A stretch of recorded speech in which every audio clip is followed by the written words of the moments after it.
You're The filming. light. It's blinking. It's blinking a light on your glasses. What's the problem? Why are you filming us? In the United States, it's perfectly legal to do this. I know, it's creepy though. If you're and we in can public see spaces such as sidewalks with no expectation of privacy, I'm allowed to film and do whatever I want with the footage. Great, what are you gonna do with it I though? simply cannot follow you into bathrooms, locker rooms, or hotel rooms. The fact that you know that and you looked up the law is so Really creepy. weird. I did look Yes, up we the have law that. to protect myself, yes. There's Yeah. nothing Well, weird about what? that. I don't understand. So you're filming. What are you gonna do? Stop, dude. What is Yo, that? What that's is so that? weird, bro. That You can't can be stand! So weird, bro. That You can't can be stand! Okay. Stop, dude. What is Yo. that?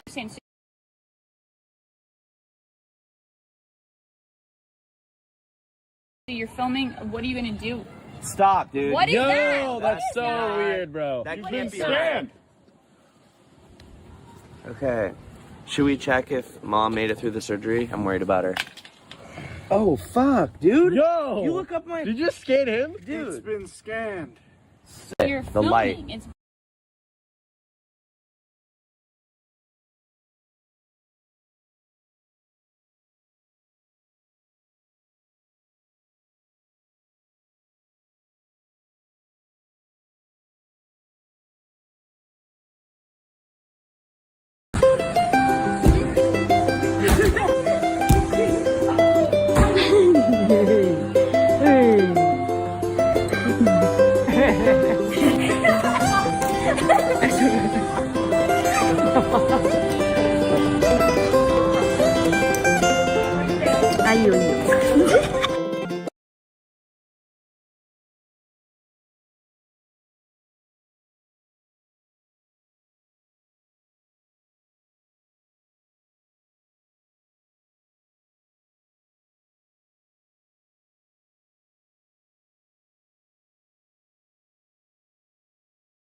Welcome to another episode of the Creative Circus, where fans' criticism falls on deaf ears, and the booking have gotten so bad, watching these shows make you want to shed tears. The ratings are down, everything's looking dead. We might be watching the last days of the Fed. Well, there you have it, y'all. Triple H, Nick Khan, the top executives at TKO could care less about what the fans think. All they care about is putting on the most mediocre product possible. They care about taking money from the fans so they could stuff their pockets with millions at the end of the year.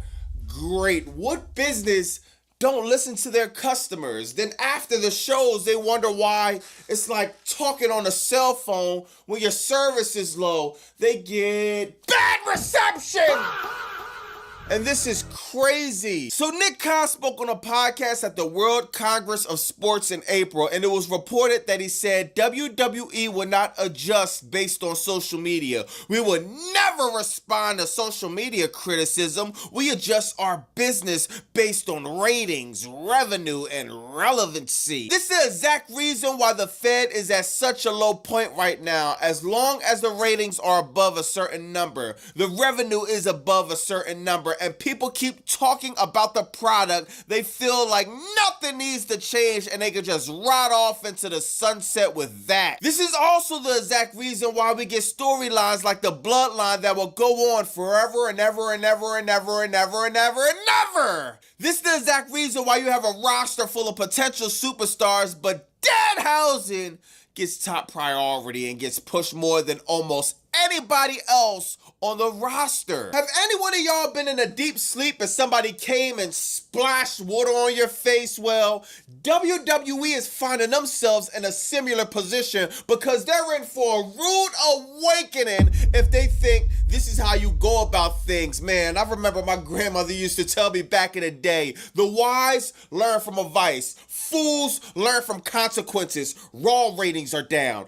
Crackdown ratings are down. The attendance is down to the point where you look at WWE expenses and the supply of time is at the top of the list. Can somebody tell Nick it's only one Khan's opinion in professional wrestling we care about, and it ain't yours? The Fed has been phoning it in for a long time now, y'all, and it's obvious. Look at this. The Bloodline storyline has well surpassed anything this company has done in recent memory. It has gotten so bad it even surpassed the NWO storyline. If we're using March 26, 2001 as the day WCW ended, then the NWO storyline lasted about 4 years and 8 months. The Bloodline storyline is on the cusp of 6 years of doing the same exact thing with Roman Reigns as the tribal chief and everybody needing to acknowledge him. The only thing they've been swapping out is the people that come up to challenge for the Ola Fala to take his spot that keep failing. Besides that, everything else has literally been the same. Can we come up with anything other than what we've been doing the past 6 years, man? I think I'm gonna need some Tylenol, some Motrin, some Benadryl. I'm getting so sick of this storyline, man. The Bloodline reminds me of shopping at a thrift store. Oh. Why you say that, Bobby Monsoon? Think about it. This storyline is nothing new. Wait, I made a mistake, y'all. There is something new now that I think about it. Y'all remember Jacob Fatu was just doing the Tonga death grip, and I was just saying how he's one of WWE's most believable characters? Well, in a blink of an eye, they turned the Samoa werewolf into the Samoa dance machine after he was recently spotted at a live event yeeting and having the time of his life. Great, you can't make this up!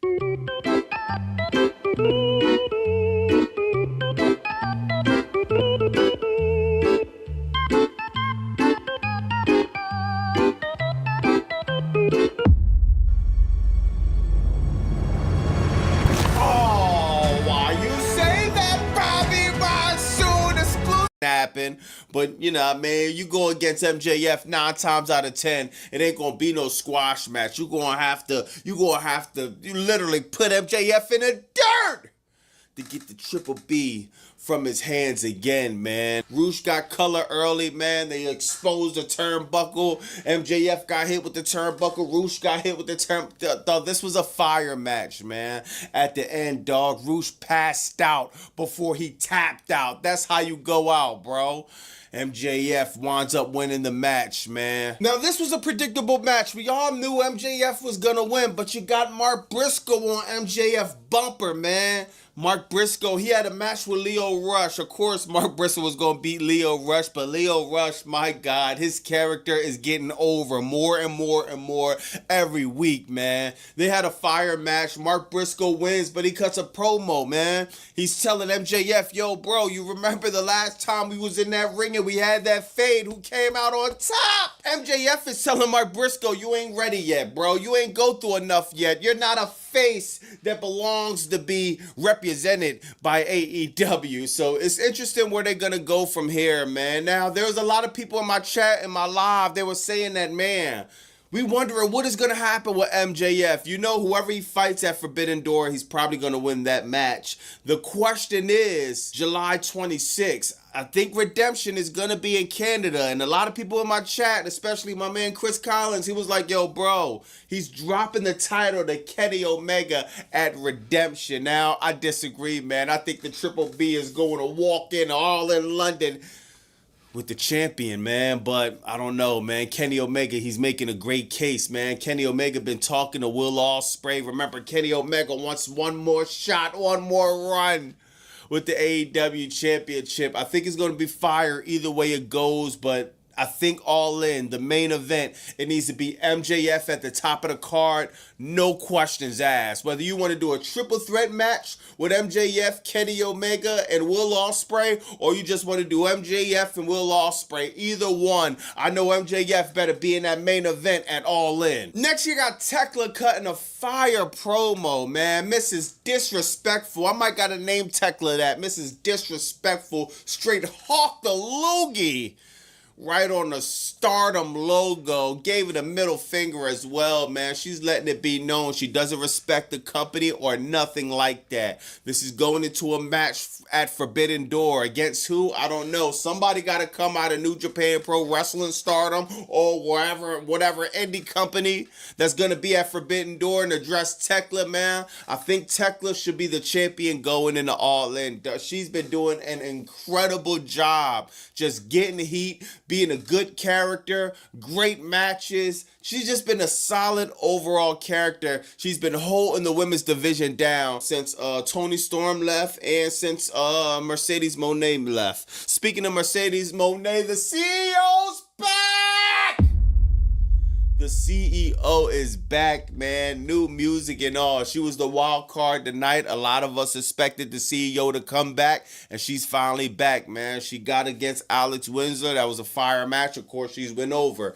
Now, we all know that Mercedes Moné is going to win the Owen, but do we? Mr. Tony Khan, Mr. Curveball, could throw the curveball, man. Athena is catching a lot of momentum. He's been building Athena up for a very long time now. Remember, All In last year, she won the gauntlet. Like, literally, as this day, she's one of the longest reigning Ring of Honor champions of all time. One of the longest reigning champions in professional wrestling. Men or women of all time. I forgot how long her reign is, but it's pretty long, man.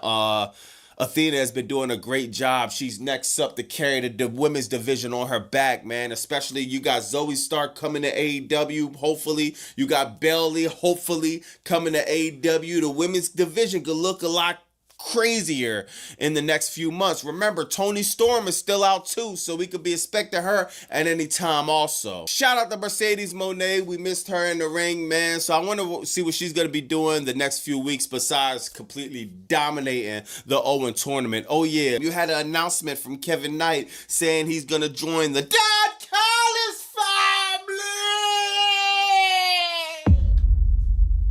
The Jet.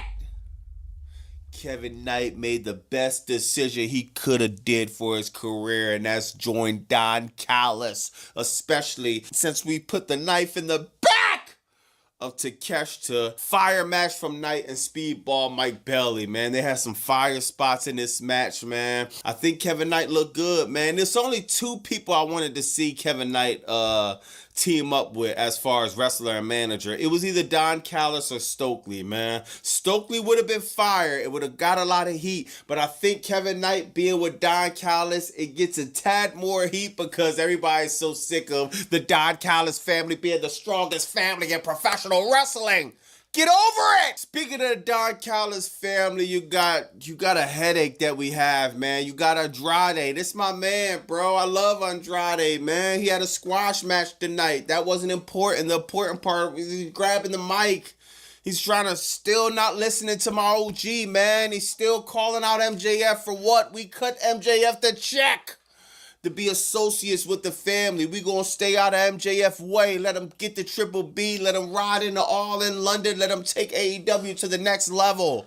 Andrade don't want to hear none of my calls. Andrade won't want to hear nothing I'm saying. He thinks the AEW championship need to be around his waist. I respect that, man. But just don't step over my OG too much, man. Last but not least, you have one of the best main events I've seen on Dynamite. Now, I have to put this number 2 of my favorite Dynamite main events this year. The first, Swerve and Kenny Omega. I know, don't be surprised. Swerve versus Kenny Omega. I gotta put that as the best match I've seen on Dynamite in 2026 so far.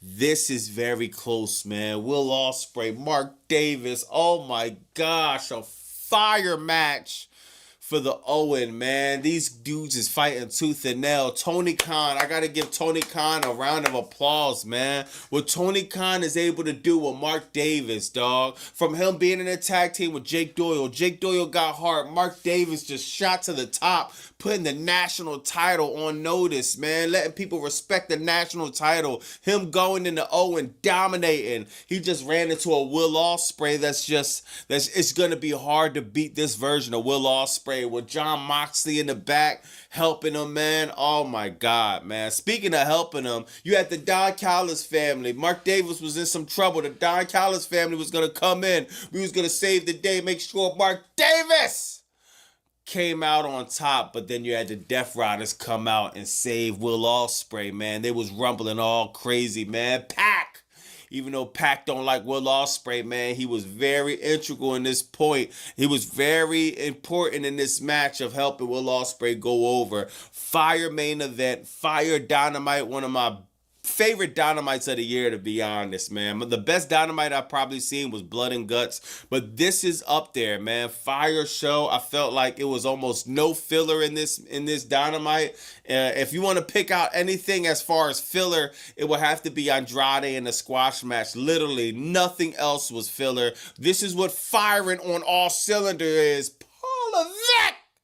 I don't know what you're doing over there, but let me know in the comments what you think about that. What do you think about Dynamite, man? Was this one of your favorite shows? Shout out to my man Gregory, man. He was actually in attendance. He let us know in the chat, man, the building was on. It was electric. It was electrifying in the stadium or wherever venue they was at, man. Let me know what you think about, Nick Khan doesn't care about social media criticism. That's why Crackdown ratings are down. That's why Raw ratings are down.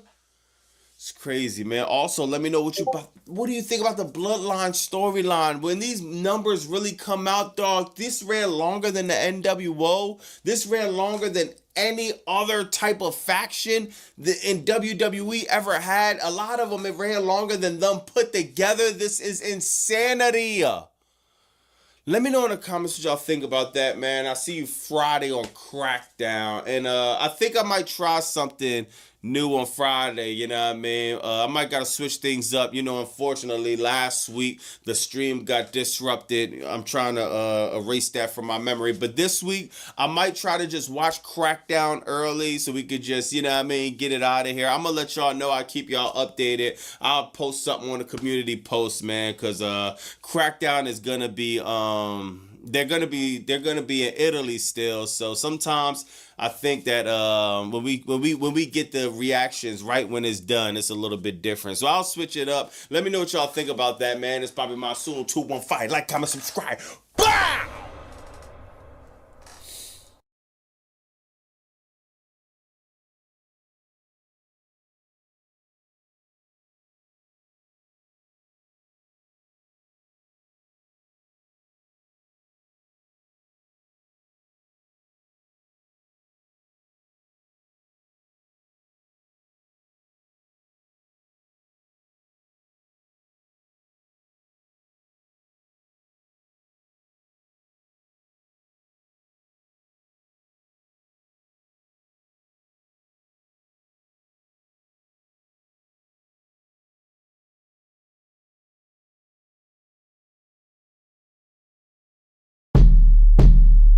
Auntie Rhea. Auntie Rhea.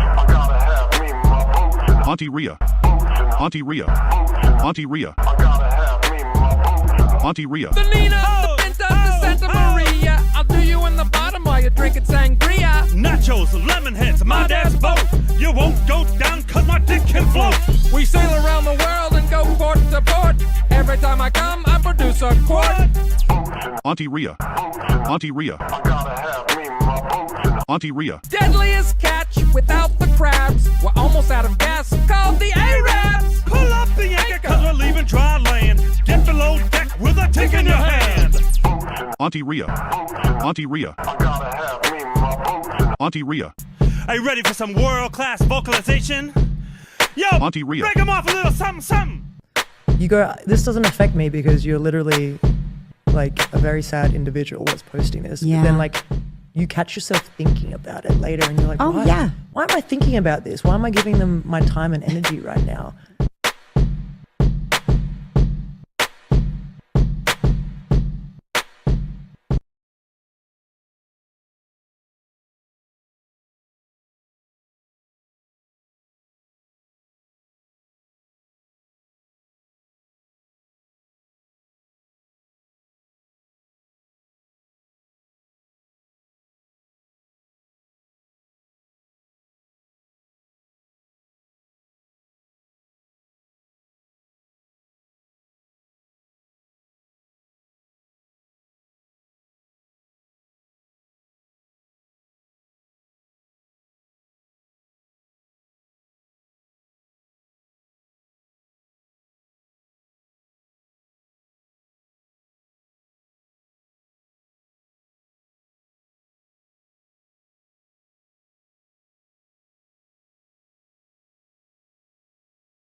As we talked about in the last upload, WWE is on pace for their worst year in company history for ratings, as Raw pulled a 2.48.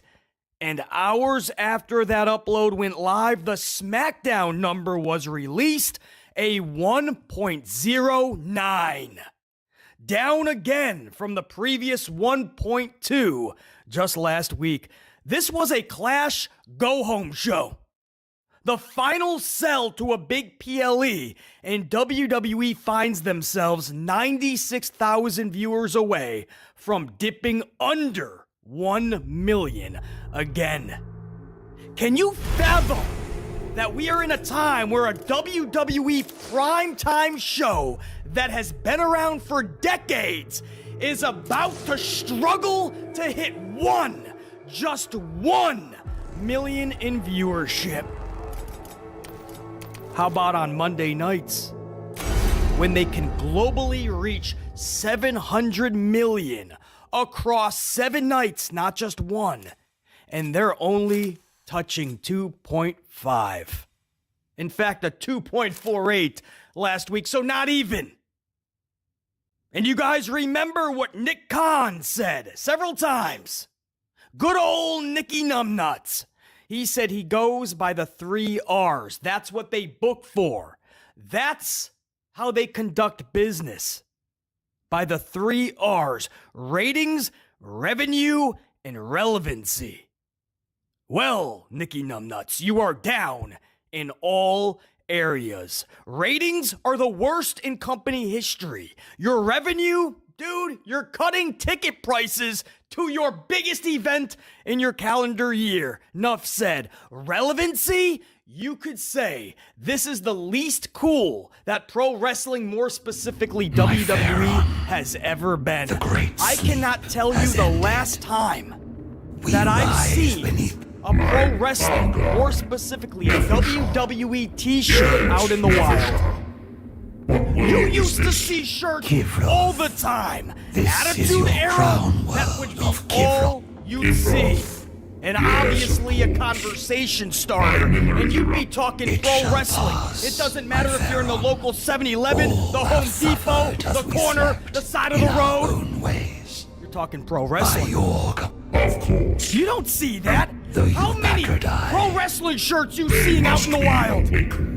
It reflects those ratings, doesn't it, Nicholas Khan? You say you book for ratings, revenue, and relevancy. As long as those 3 metrics are on at least cruise control, you're good, and you're not listening to any of the noise. Well, bro, you are down in every metric. Just look at your Friday Night SmackDown. Every single category, every single line, you are down. Every single line! From this time last year, pulling a 1.38, which is horrible, by the way. And you have somehow lost another 300,000 viewers in just 1 year. You can say you expect a little bit of a drop at first from Fox back to the USA Network and cable. But there's no excuse. There's no excuse for this rating and last year's rating at this time, because that's the USA Network. And that is 300,000 viewers more that said, this product sucks, I'm gone. And how do you reward the dude in charge of creative? You give him a massive contract extension, many more years, lots more money. How do you pay for it? Gave yourself a nice contract too, didn't ya? A lot more money. And how are you gonna pay for it? The talent is gonna bust their asses, put their careers and lives on the line, and take 50% pay cuts so that you two numbnuts can continue to run WWE into the ground. That's what Nicholas Khan said. Good old Nicky Numbnuts. He has stated many times that he evaluates the success of the product and its storylines by tracking TV viewership, overall revenue, and mainstream relevancy. If those 3 metrics are performing well, online complaints are not factored into decision making. That's what Khan has stated. Helmsley and Khan told their writers to program for the broad WWE universe rather than for the niche segment of fans who actively criticize the product on social media. Newsflash, Nicky Numbnuts. You have made the audience niche. What do you think you have left, Nicky Numbnuts? 1 million is niche! All you have is niche. So what are you talking about?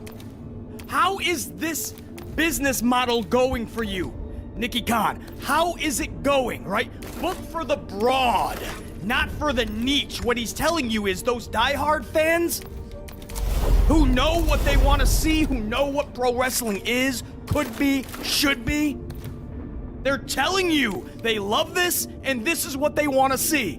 Those fans, tell them to fuck off. We're gonna book for the ones that want to come to our sing-alongs. They want to just participate. Yell, this is awesome 20 seconds into a match. When the wrestlers do all their gymnastics, they're gonna scream, that's awesome! It's so awesome! Right? And they're gonna sing, right? Doesn't matter if it's a bad guy or not. When Seth comes out, whoa! When Cody comes out, whoa! When Becky Lynch comes out, whoa! Everybody gets a sing-along. They'll sing the wrestlers' names, right? Roman Reigns, Cody Rhodes, Dirty Dom, Damian Priest, Rhea Ripley. They don't care. They'll sing all the wrestlers' names. They'll do the alphabet. They'll do the Macarena. They just want to participate, right? And that's who we're going to book for. They're going to show up, and if we tell them to yeet for 2 hours, they're going to yeet for 2 hours. And what happened, Nicky Numbnuts? No, I said what happened, Nicky Numbnuts. The ratings toileted, didn't they? The ratings went down the tube faster than Helmsley's morning shit. That's what happened. So you had to stop the yeeting pretty fast, didn't you? You don't see too much of that anymore. Yes. You see, what happened is you lost your viewership because you booked for the broad numbnuts. And you forgot about the tried and true, the ones that know what a good product actually is. Because at the end of the day, what are we really complaining about, Nicky Numbnuts? Right? Think about it. Instead of just resisting, think about the requests from just here on the Amplified channel. What do we really ask for? We're asking for the bare minimum, right? The basics. When a show starts, instead of just having Joe Tessitore and Michael Cole go, "Welcome to Dallas. We have a good night of action for you." And you pan to the crowd where nobody even knows they're live because there's no pyro, there's no energetic music, nothing. What we're asking, Nicky Numbnuts, is just have an energetic open from the jump, right out of the gate. Have some energy in the broadcaster's voice. You don't gotta be what Jim Ross and Jerry Lawler used to be, but just a little bit would be nice. How about a little bit of pyro on your Raws and SmackDowns? Let's the audience know that they're at a show that's worth being at, right? Some energy. How about some rock music or something that's cascading through the arena that really gives them a jolt, right? Let the viewer watching at home know, oh, I'm putting the remote down. This is a fun place to be. Instead, Nicky Numbnuts, you know what we get? We get a damn funeral when we tune into a Raw or SmackDown, because that's what it is, man. It is so depressing to hear every Monday and every Friday. But every Monday you just get Joe Tessitore. Welcome, everyone, to St. Louis, where we have a night of action for you. And you look at the crowd. You look at the crowd, and it's depressing. It's no wonder people will tune on. It doesn't have to be Monday Night Football for football season. They'll tune into the Food Network, the Cartoon Network, Nickelodeon. They don't care. They will tune into anything else because WWE television is absolutely depressing. Changes, yet we must it is constant. Easily the doofus depression error.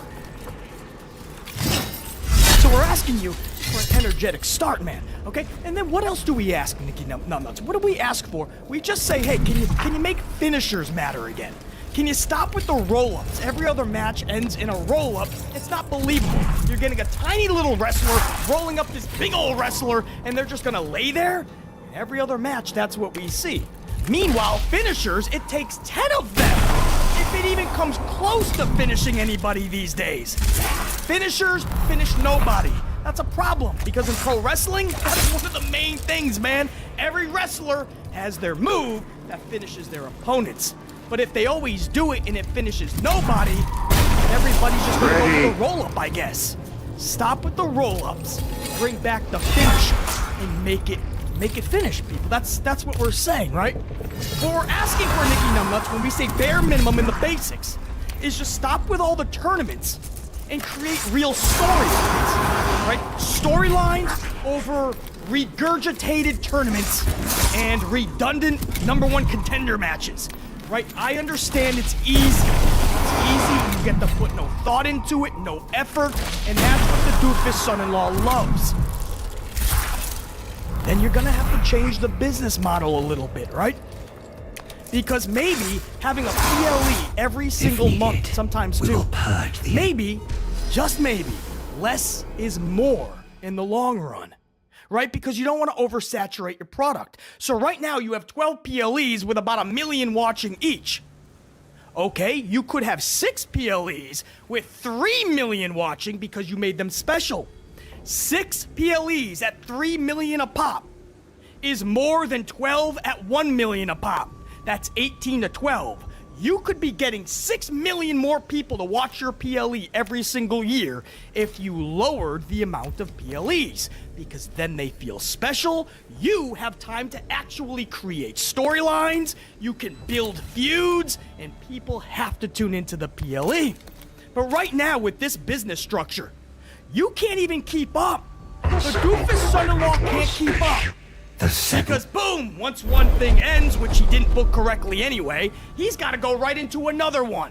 What do you think he's gonna do? He's got no creativity. He doesn't like putting effort into any of this. He doesn't like to do his actual job. So what's he gonna do? He's gonna give us all rematches on the next PLE. That's what you just saw Clash. Every single match was a rematch. Doesn't matter if it was from Crown Jewel, Backlash, WrestleMania.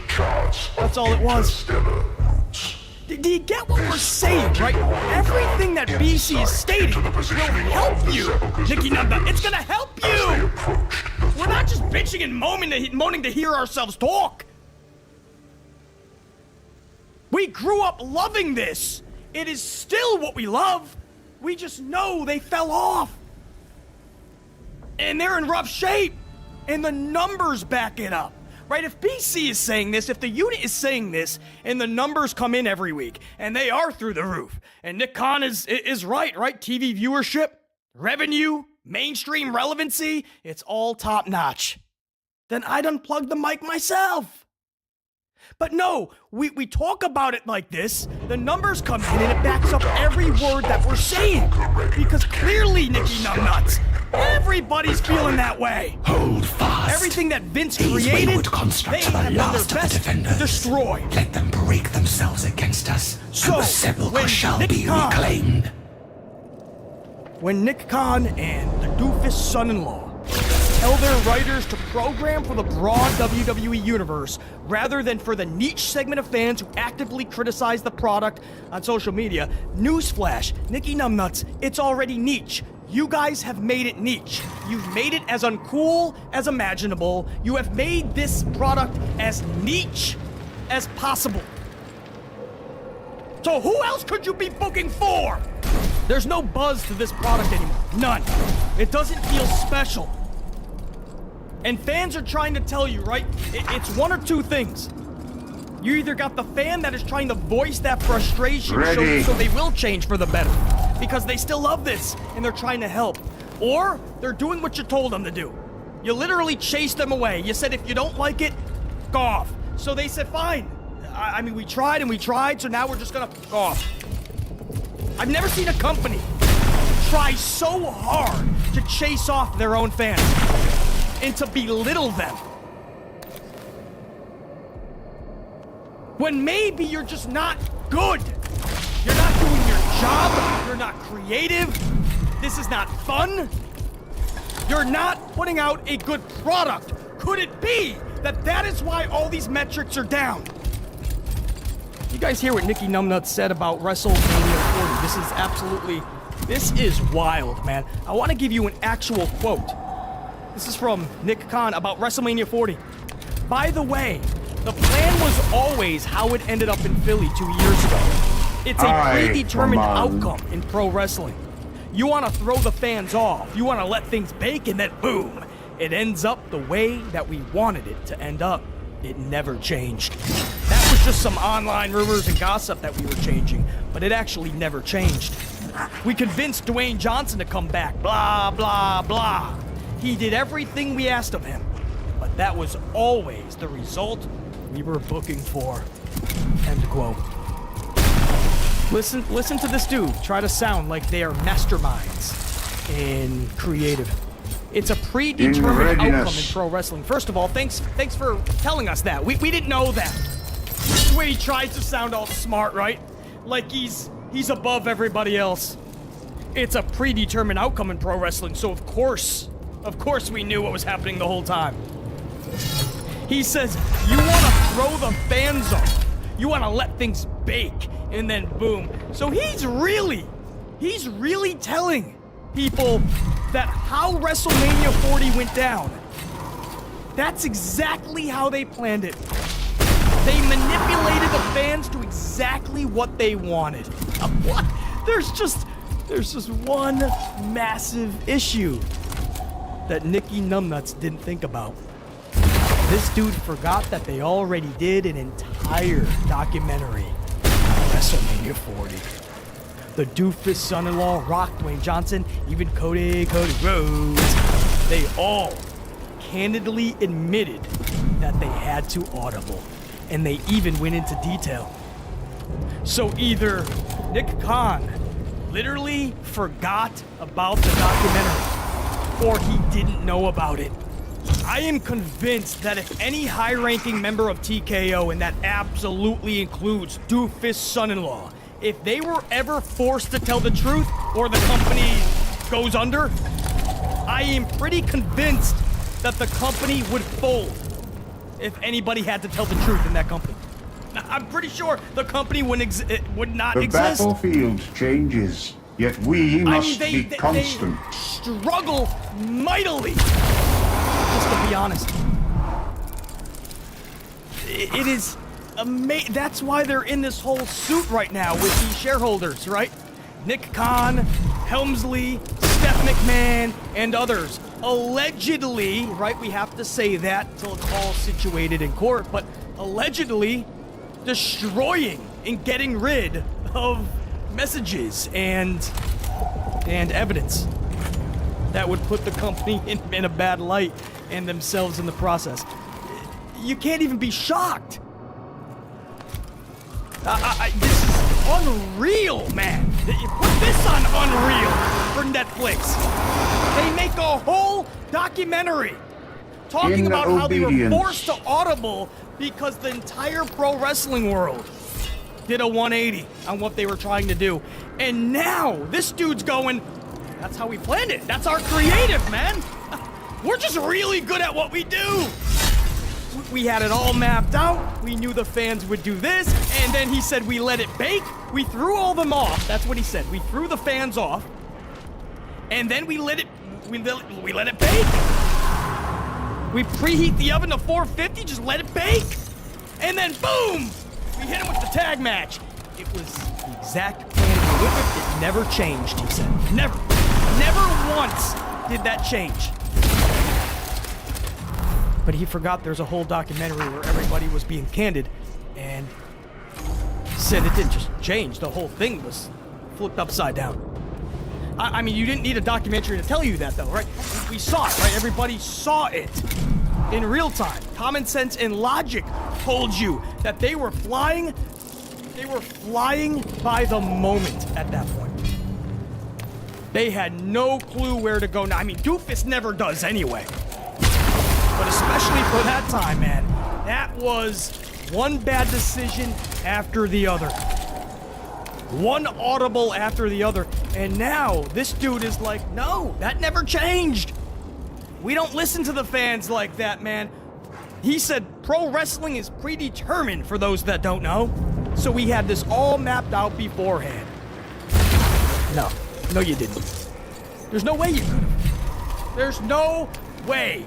Because even if that was the case, that would have been a horrible, an absolute atrocity, and you should have lost your job in that moment. Because no matter how you feel about 40 or not, everybody was ripping WWE. The dynasty For the decisions that were being made. The company looked amateur. And that was the plan? Hey, let's book like we don't have a clue what we're doing, and then we'll hit them with a tag match. I'm pretty sure there are ways you could hit a tag match where you wouldn't have to look like complete idiots. Or maybe not. Maybe that's just how they come across no matter what. That's the doofus son-in-law. That's Nikki Numbnuts. 2 peas in a pod. Move on, man. 'Cause I want to stick with some numbers. You guys got to see this. The AEW NXT numbers. This is actually wild, man. AEW was whooping NXT. NXT dipped to 544K. AEW went over 700. They're at 704. So, because of that, it's not a surprise why WWE is going back to blocking AEW, right? WWE is going back to the head-to-head model with AEW pay-per-views, right? Because WWE announced Great American Bash will go head-to-head with Forbidden Door. I believe that's Sunday, June 28th, guys. Both, as of now anyway, listed for an evening start time. I think AEW was like 8, kickoff, buy-in, most likely 7, something like that, and a 7 start time for NXT Great American Bash. But you shouldn't be surprised, guys. This is called panic mode. This is what WWE does. And they're looking at the ratings and they're going, whoa, for a while we were keeping AEW at bay. For a while we were beating them. And if they did beat us, it was 10, 15,000, we'd come right back. Now you're looking at 544, 704. If you add in we estimate about 40,000 for Max viewers. I always laugh when we talk about this because there are some fans that literally think like another 500,000 viewers are watching on Max. Guys, Max is not getting that at all. I don't care what the show is. So if you think nearly their full audience on TBS, or you could even throw it on TNT, if you think that Max is basically matching that, you literally don't know what you're talking about. The most factual numbers we have is roughly 35 to 45,000 more viewers watch on Max. That's it. There's no evidence of anything more. Not one viewer more than 35 to 45. So say I max out the whole 45, that brings you to roughly nearly 750,000 viewers to NXT's 544. That's a 200,000 viewer difference this week. That's big. So nobody should be surprised that WWE is now trying to counter AEW pay-per-views once again because they see that AEW is starting to get that upper hand. NXT is just a hard watch. And you look at the numbers and that's when BC goes, damn, it looks like that's just the general consensus around the pro wrestling world. So no, I'm not surprised that AEW is starting to really whoop them again.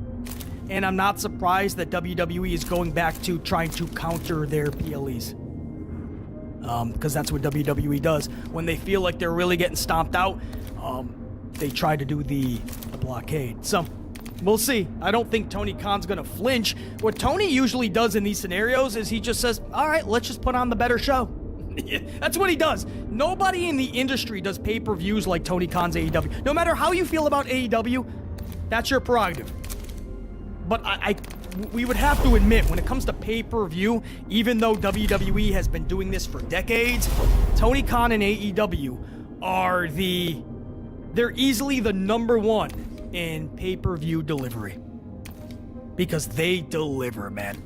They give you the best pay-per-view imaginable. So I think that's how they're going to kind of react to this. All right, go head to head, and just on the better show. So we'll see, but I thought that was interesting as well. That's what I got for you, man. A lot of this was Nick Khan heavy. Just what he said about WrestleMania 40 has really just made the whole wrestling world go, WTF? Wait, what? Did this dude not know there's a whole documentary about 40? And we had to talk more ratings because that was the big focus of the last upload, and then hours after that, SmackDown's number came in, and guys, we're once again talking about 1 million. I mean, this is outrageous. And Nick Khan and everybody there in WWE, Doofus' son-in-law, has said it time and time again. We're not booking for the niche or those that aren't thrilled with the product. Well, you better start, because we're gonna be the only ones left, bro. So, one way or the other, you're gonna be booking for the quote niche. Until next time, and it will be that next time. BC saying check you. You did. Salud. Grab those coffees. Whoop that ass.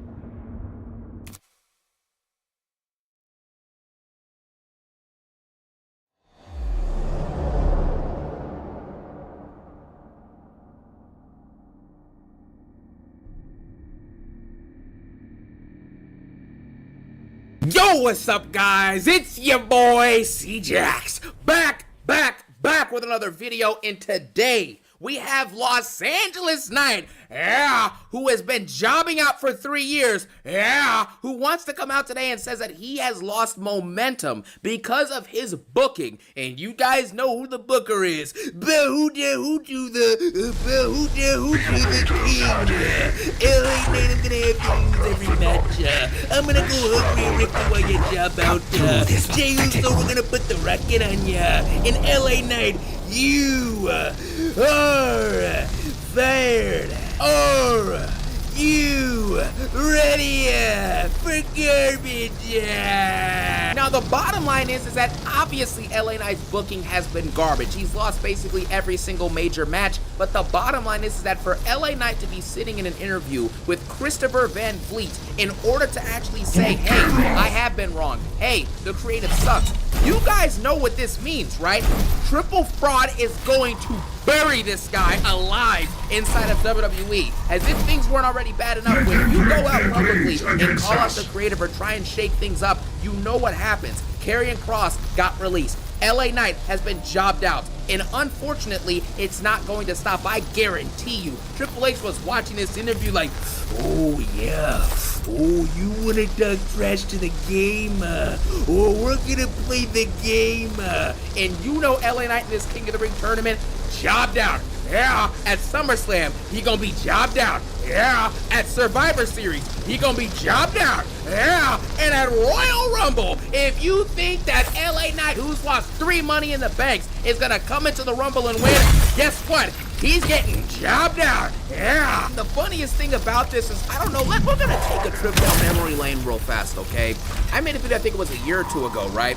Basically saying that LA Knight, and anyone, right, who gets over naturally to the extent that LA Knight got over to, obviously Triple Fraud said, we're never, ever gonna have anyone bigger than the company. So when LA Knight gets over, I made a vid and I said, when LA Knight naturally gets mega over, Triple H will continue to have him job out over and over and over and over and over again, to the point where fans will become tired of him. All of his promos about, oh, I'm gonna win this, I'm gonna win that, would completely become, you know, boring and monotonous, and nobody would believe in him anymore, and ultimately his momentum would be dampered. So that way Triple Fraud, who did not want to push LA Knight, would ultimately have LA Knight fall off a cliff because of the bad booking, and he would completely lose relevance. And lo and behold, where are we now? I wanted to show you guys that and remind you of that because that is exactly what's taking place. We're going to talk about it. So the bottom line is we're going to break down what LA Knight said inside of the interview, and we're going to actually go through what Triple H has booked this guy like and what's going to happen in LA Knight's future and where things went wrong. And we're going to discuss quote-unquote breaking news, guys! Dominic Mysterio and Liv Morgan are having internal frustration, man! WWE's got internal frustration! How in the world can WWE creatively have internal frustration when they're the ones making the shows? This is the equivalent of going, breaking news! Burger King employees are upset with the quality of the restaurant and the quality of the food. You're the ones running the restaurant! You're running the restaurant! What sense does that make? It makes zero. In the same way that nothing we see week to week on these shows makes any sense, and usually it's pretty bad, hence why you're getting the record low numbers and the viewership and the fan complaints are up and the quality of the product has significantly gone down. But that's enough. We're gonna break those things down, and we also have a report revolving around Seth Rollins and Romano Reigns and some words that Seth Rollins had for Mr. Romano. So we're gonna break that down. We're gonna break Liv Morgan and Dominic Mysterio down. We're gonna break Romano and Seth. We're gonna break down LA Knight. We're gonna break down Hunter S. Helmsley, and we're gonna get into the video, but we always have to get a sip of the Bayesian, of course. Hey, with everybody saying Jack Spitz back. Alright, so let's jump right into it, okay? LA Knight was on the Christopher Van Vliet podcast, alright? Now, on this podcast, he basically said that he believes his crowd reactions may have cooled off because of the lack of direction for his character, okay? And obviously, we can kind of attest to this. LA Knight, after the whole entire backstage segment he had with Gunther, like teasing that, Gunther or LA Knight was going to be going after Roman Reigns' World Championship. Then Gunther got shipped over to SmackDown and then had a match with Cody Rhodes at Trash in Italy. Garbage match, pretty bad feud, no one cares. The storyline was lackluster. Then you move on from that, right? You look at what LA Knight did afterwards. When they just abandoned that storyline, LA Knight went nowhere, which shows you that Triple H always gives LA Knight the short end of the stick. Why is it that when you abandon a storyline with two people, right, going after one world championship, why is it that the one of them gets a world championship match still, you know what I'm saying, by going over to the other brand, but the other one just gets booked off of TV for like a month? Remember after the Raw after Mania, LA Knight literally just wasn't seen until like 2 weeks ago on Raw. He just disappeared for a month, bro, and that was it. And it literally makes zero sense as to how in the world this is taking place, but that's literally how this situation is going out, man. This is just another example of Triple H's bias towards Knight. Goon Jobber gets to retire Cena, retire Styles, and retire Goldberg, gets zero nuclear heat from it whatsoever. He doesn't get the mega heat, the Megatron heat that Gunther was supposed to get, and therefore Gunther now is jobbing out to Cody Rhodes. But LA Knight, on the other hand, just gets booked off the shows. I'd rather have LA Knight go fight Cody Rhodes and lose in a close match or something than have him literally just not on the show doing anything at all. Ridiculous. You gotta remember as well when LA Knight got absolutely just chewed out by Triple H backstage and WWE Unreal, and they kept that part in, man. Like, it's really just mind-boggling to me how they'll publicly humiliate this guy, dude. And you know that LA Knight genuinely, if we're just talking talent, you know what I'm saying, and overall as a performer and how over you are if you include all those things, the last couple years, LA Knight has definitely probably been a top 10 dude in the company in that aspect. And he's been a lot more entertaining than Gunther. Gunther's not even 1/10 as talented or as good on the mic as LA Knight is, for example, or as good as a storyteller. And for some odd reason, he's also not, like, in terms of comparing heel heat to face love, LA Knight has a lot more face, you know what I'm saying, reaction, like a higher face reaction than Gunther does a heel reaction. So he's more over, but somehow he just gets absolutely nothing. Then he proceeds to discuss, a different situation here, and we're going to dive deeper into the quote that he says. He says that he feels a lack of direction, you know what I'm saying, for him on TV because the crowd reactions aren't exactly the same as they used to be. He says the crazy thing is that there are a lot of people leaning on the idea that he was going to be just a flavor of the month and that his popularity was just going to be a passing thing. And here we are in 2026, I walk in the ring. Now you could argue, yeah, maybe the reactions aren't quite as big as they used to be back at that time. I guess he's referring to the previous couple years before this year, obviously. And he says, however, the reason it's not as big as it was is because right now, I don't have a set trajectory at this moment. So it's a matter of making sure I have direction, somewhere to go, and I have somewhere that people care about, bro.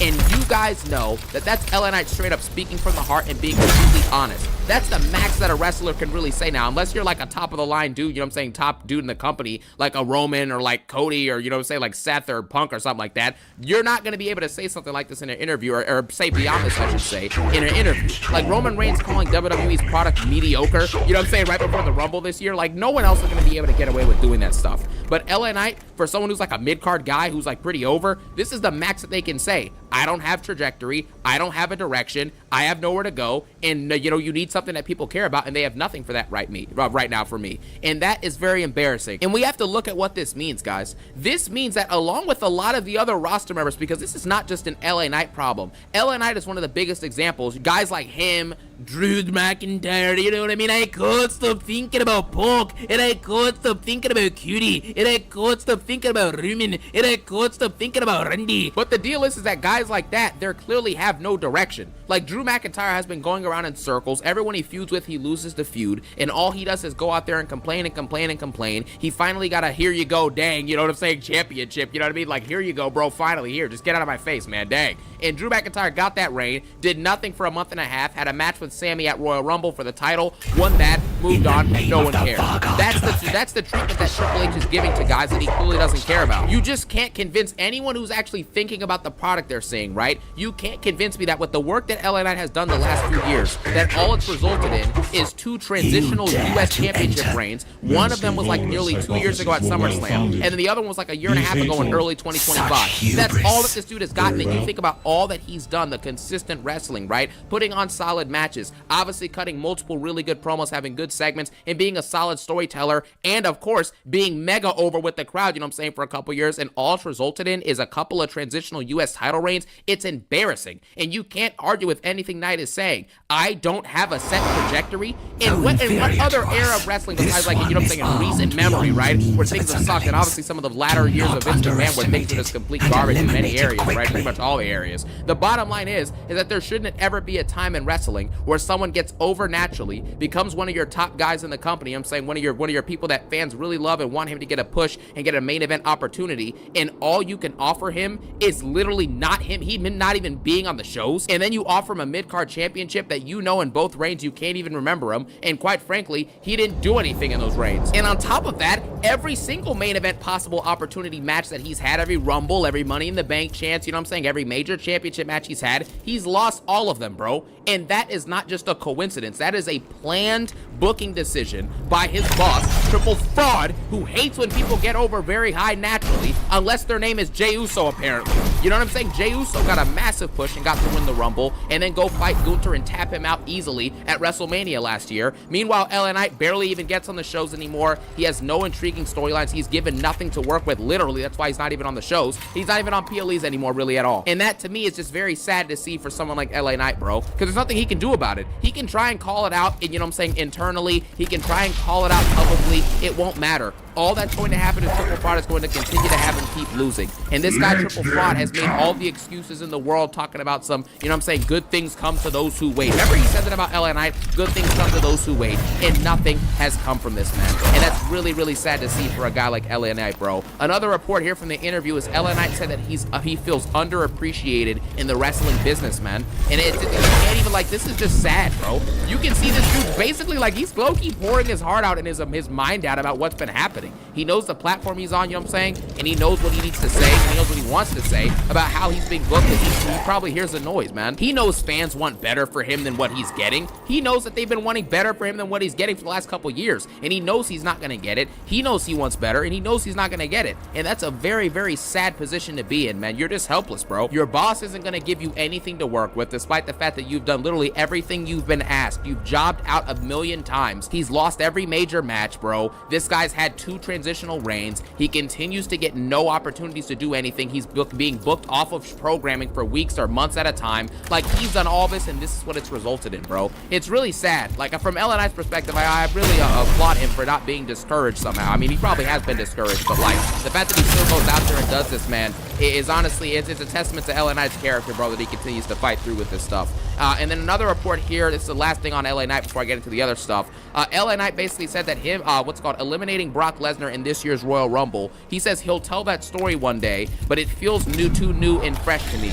But I'll just say that things went differently than they were supposed to. Obviously teasing the fact that him and Brock Lesnar were probably going to have a storyline heading out of the Royal Rumble, but obviously creative changes, I guess, took place because the fans were rooting for Oba and Brock. And that, to me, again, is another embarrassment. Another storyline that he could have had that was completely canceled by the same dude in Nicholas Khan and Triple Fraud, who literally told the fans to quote-unquote F off and said, we're never listening to social media reactions from the fans. We're not listening. But somehow when the fans wanted Oba and Brock, all of a sudden everybody listened. Somehow when the fans were eating a lot, all of a sudden Triple H was listening and put the world title on Jey Uso and quote-unquote strip the record on him. Like, come on. It's very clear that the bosses, the higher-ups, the Triple Fraud, they just don't see LA Knight as a main event talent, and they don't believe in him, and they're not going to push him because of those reasons, and that's just sad to see, man. There's nothing else really to say about this other than the fact of everything I've said so far, you know what I mean? And the fact that LA Knight's career in WWE is essentially done for. He's not going to win anything, and you know with him coming out publicly and mentioning this, you know the high brass, you know what I'm saying, backstage are going to punish him for it. He's going to get jobbed out. It's like when he held up that poster, you know what I'm saying, that says, we don't want Jey Uso, we want LA Knight, or something like that he held up last summer, and then proceeded to get absolutely destroyed for months and months on end, lose to Gunther in the John Cena retirement final. Like, it's over for this guy, man. And I will say, going public about it, you know what I'm saying, and saying the way you feel is probably not the best way to go about it, I guess, you know what I'm saying, as a WWE performer. But at the end of the day, man, I mean, what else are you gonna do? You have to release that stuff that you've been thinking about and that you feel inside anyways. I mean, at some point it's gonna come out, either later or now it's going to happen. So it is what it is, man. But shout out to LA Knight, bro. Hopefully something good happens for him soon, but right now it's looking pretty terrible.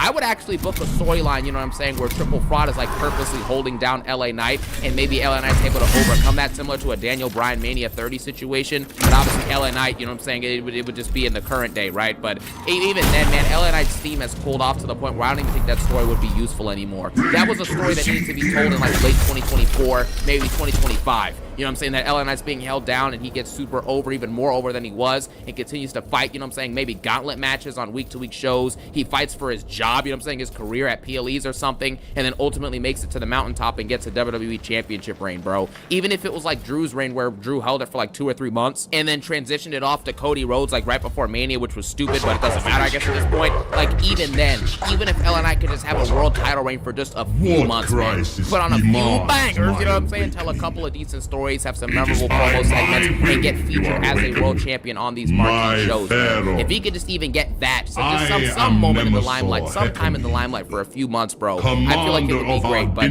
now it's just done at this point. So we move on, man, and the new report here says that there's been some internal frustration and criticism within WWE regarding the utilization of Olivia Morgan. Creative plans for Morgan originally called for a continuation of her storyline with Stephanie Vaquer. Of course there's a continuation. You guys know why, because it's just constant rematches. That's all this company can offer to you is rematches. Rematch.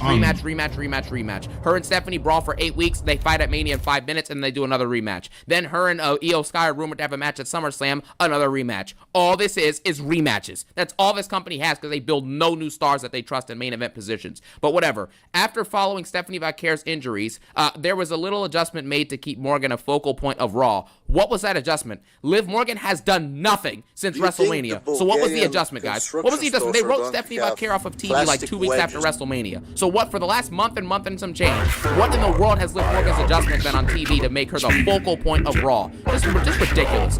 Morgan is expected to become more active in the very near future, regardless of Stephanie Vaquer's status. I'm very glad that your women's world champion you just had in the penultimate match of night 1 of WrestleMania is finally going to get very more active in the near future. No one cares about this anymore, man. It's over. You can't keep giving championships to the same people, number one, and if you're going to give it to them, have a creative plan, not just rematches and redundant backstage segments where her and Roxanne are at odds, or her and Finn were at odds, odds, or her and Dominic are loving on each other. Yeah, like, dude, it's the same crap. Liv Morgan's creative value, you know what I'm saying, to the creative team, I guess, is completely nothing, even though she's a champion. And quite frankly, I think Liv Morgan now is boring. She peaked in 2024. Those days are over. Unless you're gonna tell a new story with her, have her drop the belt to someone literally as early as next week, and I genuinely will not care in the slightest. We move on from this, and it's the final report of the video. Seth Rollins has some words to say about Romano Reigns. Seth Rollins says that it is complete BS that Romano Reigns is claiming he made the World Championship relevant. He says, now Roman Reigns is walking around with my title, right? Talking about how he made that title relevant, which is BS. I'll just say it. It's complete BS, and he knows it, and I know it. Everybody else knows it. He sounds like an idiot when he says it.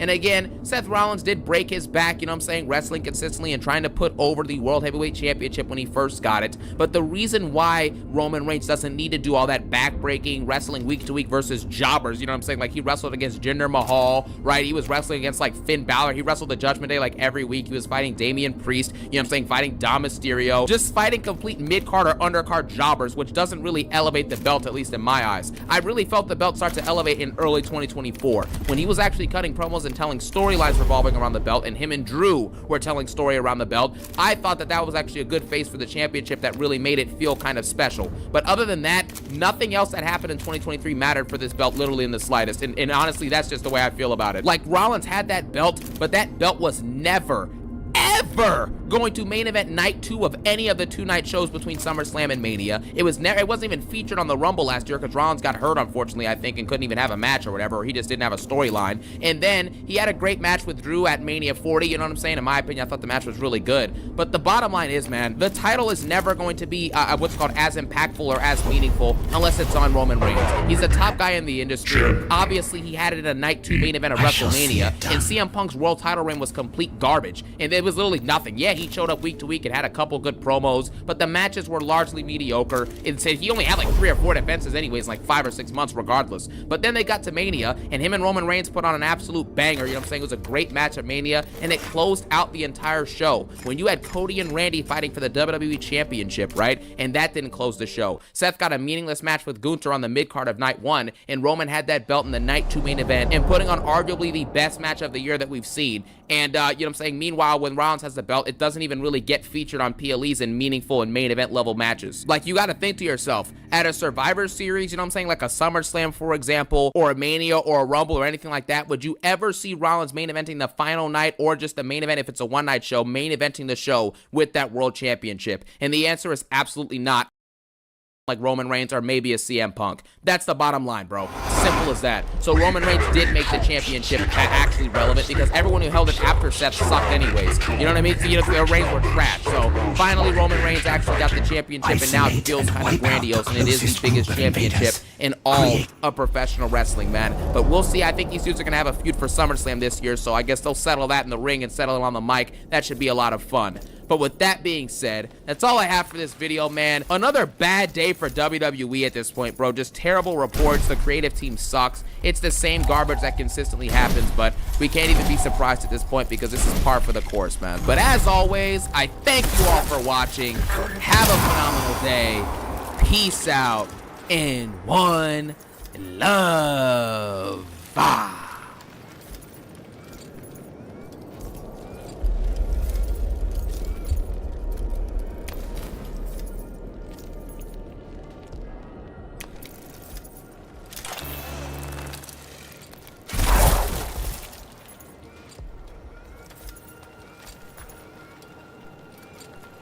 All is ready.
Hello everybody, James. Now, I'm sure that nobody out there likes to be gaslit, to be lied to. You know, the process of being told that you're absolutely wrong when your own memory and actual facts, including documentaries put out by the WWE themselves, are telling you the exact opposite. That's what's happened with WWE President and Mr. Signal himself, Nick Khan, when he decided to sit down and speak to the Sports Business Journal. Now, I don't know what it is with these WWE and TKO executives at this point, but they are doing no favours for themselves in every single interview they are doing, obviously, with their respective fan bases. So, anyway, in this interview, which was recorded all the way back in April, but only released yesterday, Nick Khan has asked, quite frankly, way too much to go in depth on anything. It's 28 minutes of video and there's 18 separate chapters, but it's the wrestling stuff that has pricked up the ears of wrestling fans all over the world when Nick Khan, quite frankly, blatantly goes against the narrative that every wrestling journalist, every wrestling fan could see with their own eyes, as well as WWE's own corporate mythology from the documentary they released following up from the lead up to WrestleMania 40. The audience, WWE changed WrestleMania plans in regards to Cody Rhodes, Roman Reigns, and The Rock after fan backlash was intense. While you don't monitor social media, what level of fan backlash is required for you to change plans for a major show? But the plan was always how it ended up in Philly 2 years ago. Sometimes they determine outcome in wrestling. You want to advance off, you want to let things bake, and then boom, it ends up where you wanted it to end up. It never changed. That was just online rumors and gossip that we were changing. It never changed. We convinced Dwayne Johnson to come back.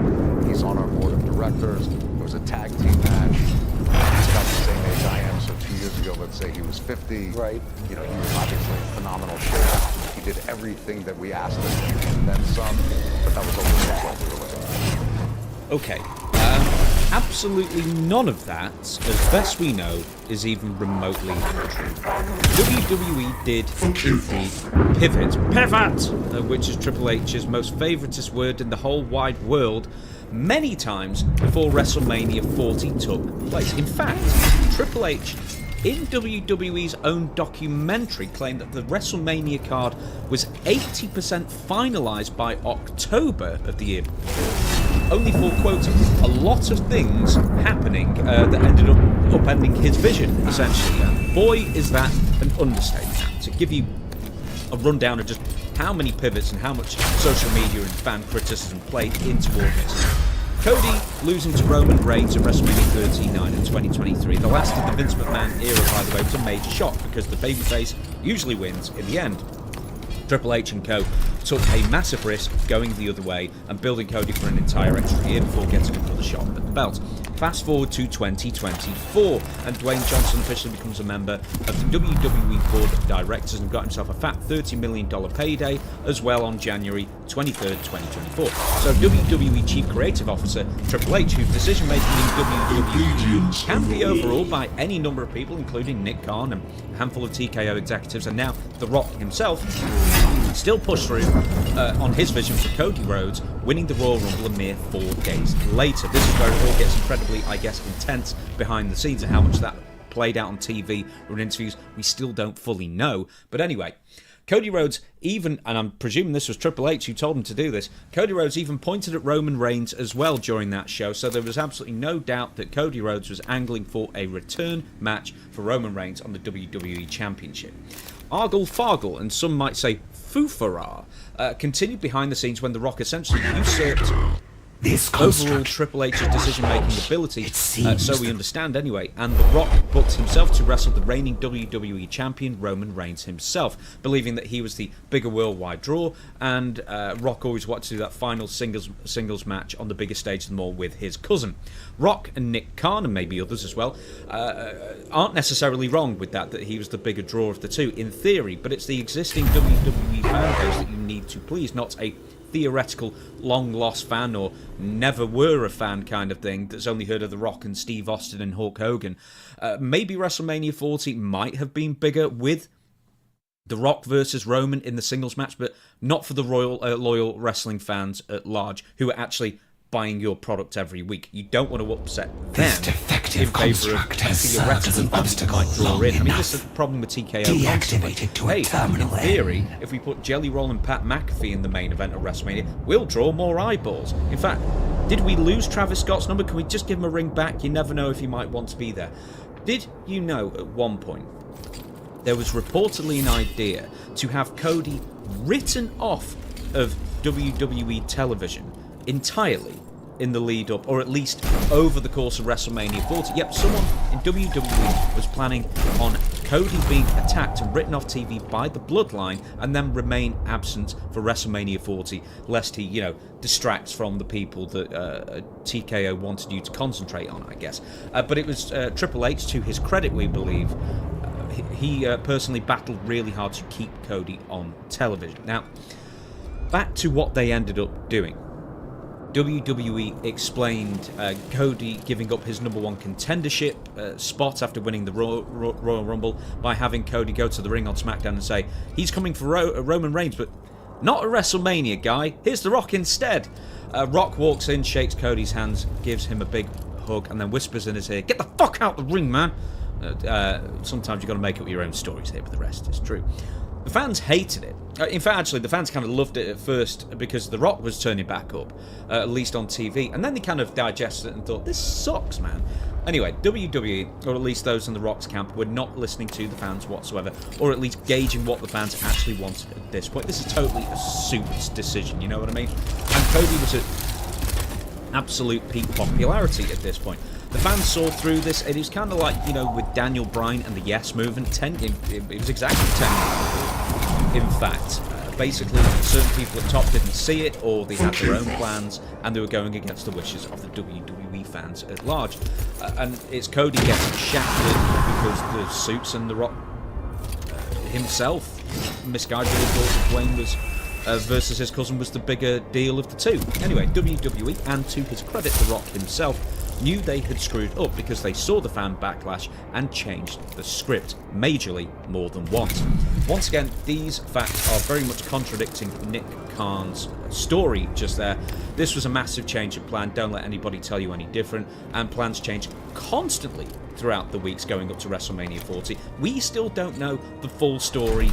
We know it by and large, but we don't know all the intricate details. I'm sure there were many late night phone calls hashing out what they'd actually do after Triple H thankfully got his way and kept Cody Rhodes in the title hunt. But plans changed. We know they changed. And it was majorly because social media, as much as anything else, is why they changed. That will become more relevant in a minute when I get to the second bit of the quote. But this is where everything was rerouted to have a double main event. It ended up being in night 1, Cody and Seth Rollins versus The Rock and Roman Reigns. And then WrestleMania night 2, it ended up being a singles match, the big title match between Roman Reigns and Cody Rhodes. And the The Rock to The Undertaker show up in that main event. And do you know what? It was great. He got away with it. But plus, before I get to that, a tag match was probably the best place for The Rock at this point. Even though cosmetically he was in great shape, he was also 51 at the time, and just about to turn 52 a couple of weeks later. And also he hadn't wrestled in a decade. So a 25-minute or so singles match with Roman Reigns probably, or at least possibly, would have exposed him quite badly. So it worked out best for absolutely everyone.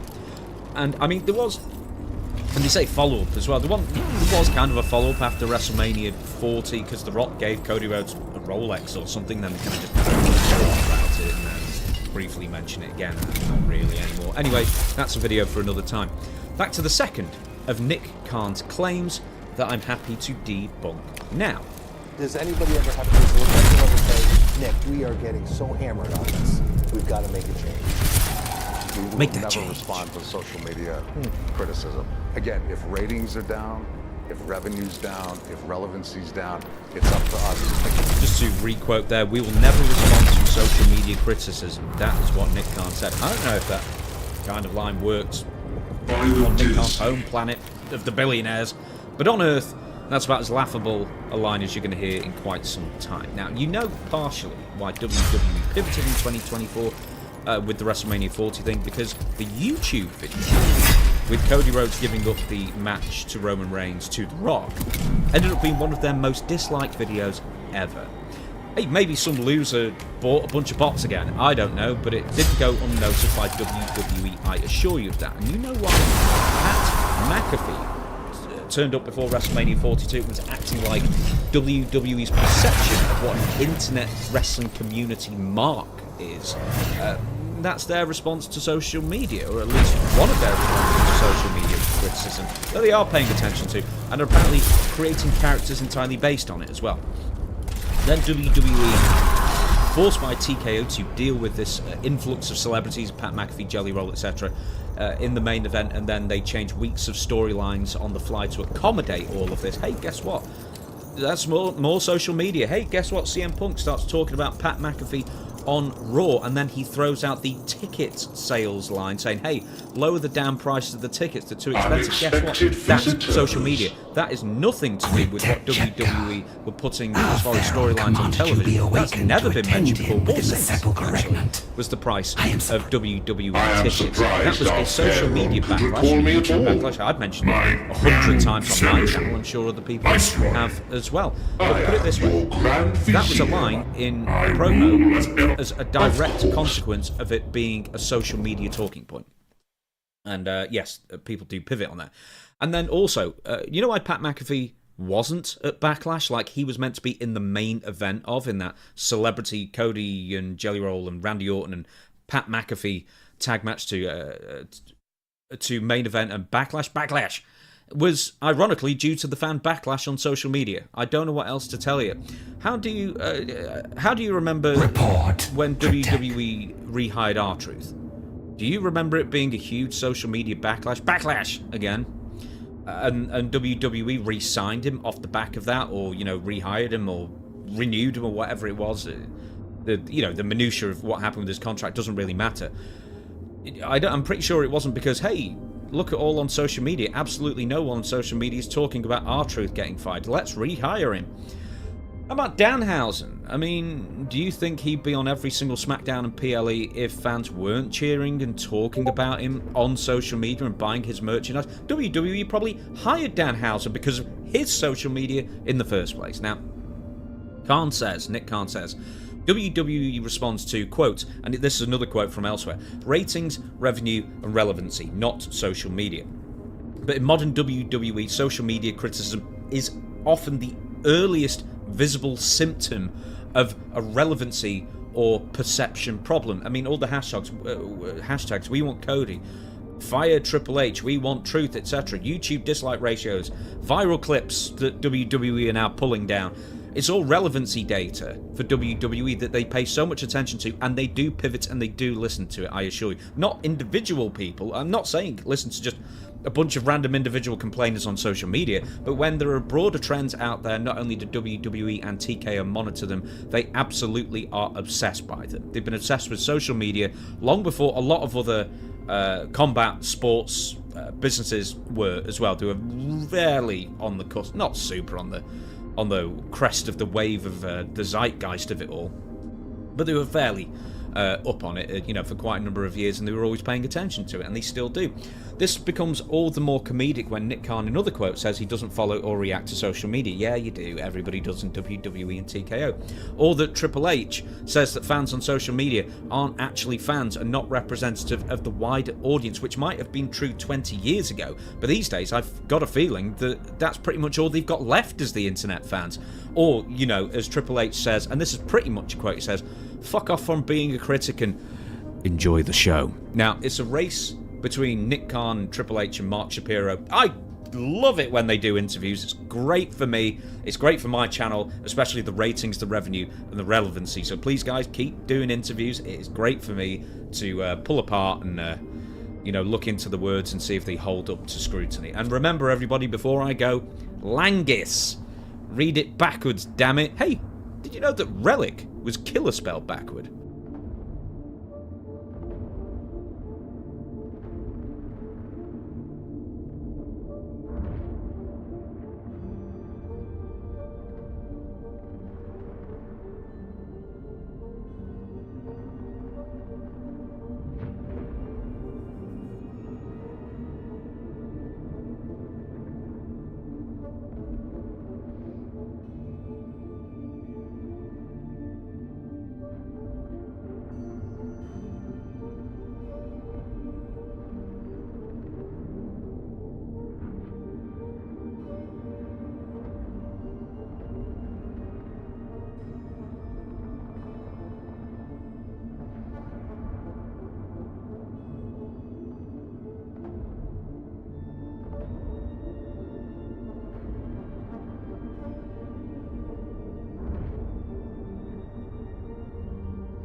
this guy's wife's boyfriend let him get on Twitter long enough to post this.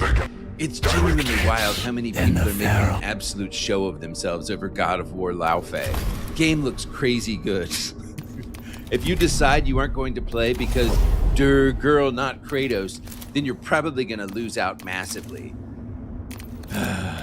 Guys, these cucks, it's all bearded millennial cuck men, and they are the reason why we're getting this. Never forget that they are to blame. But guys, y'all are probably wondering, Andrew, what the hell are you talking about? And I just want to say I called this. 2 months ago, I posted in a video that this was about to happen, and PlayStation confirmed it at the Gay Has No Limits showcase.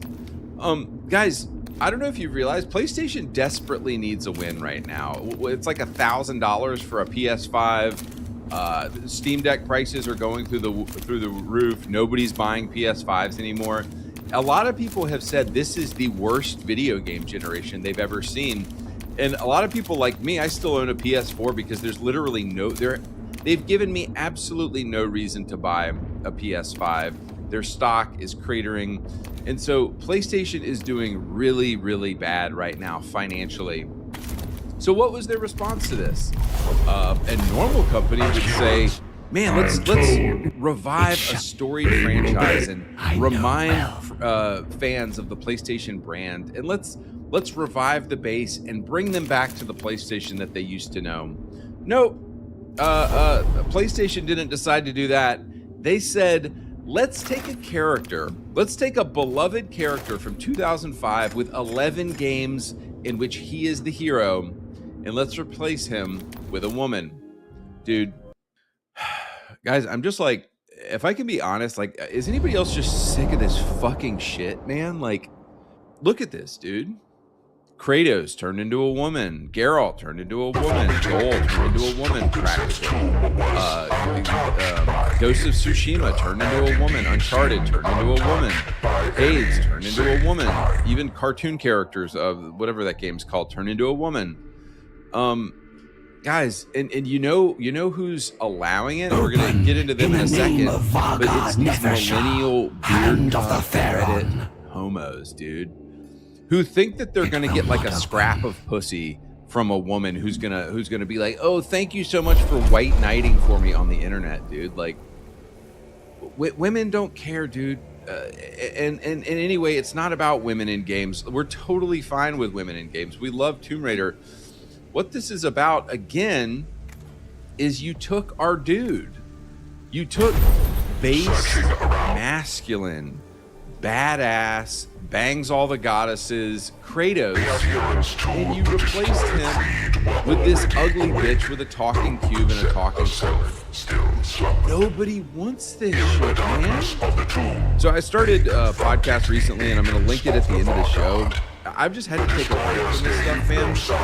I'm just kind of off in my own little world now, like playing my Xbox 360 games, because I think we thought this was going to end, right? We thought, oh yeah, maybe in a year it'll be over. Maybe in 2 years it'll be over. Like, I started this channel in summer 2024.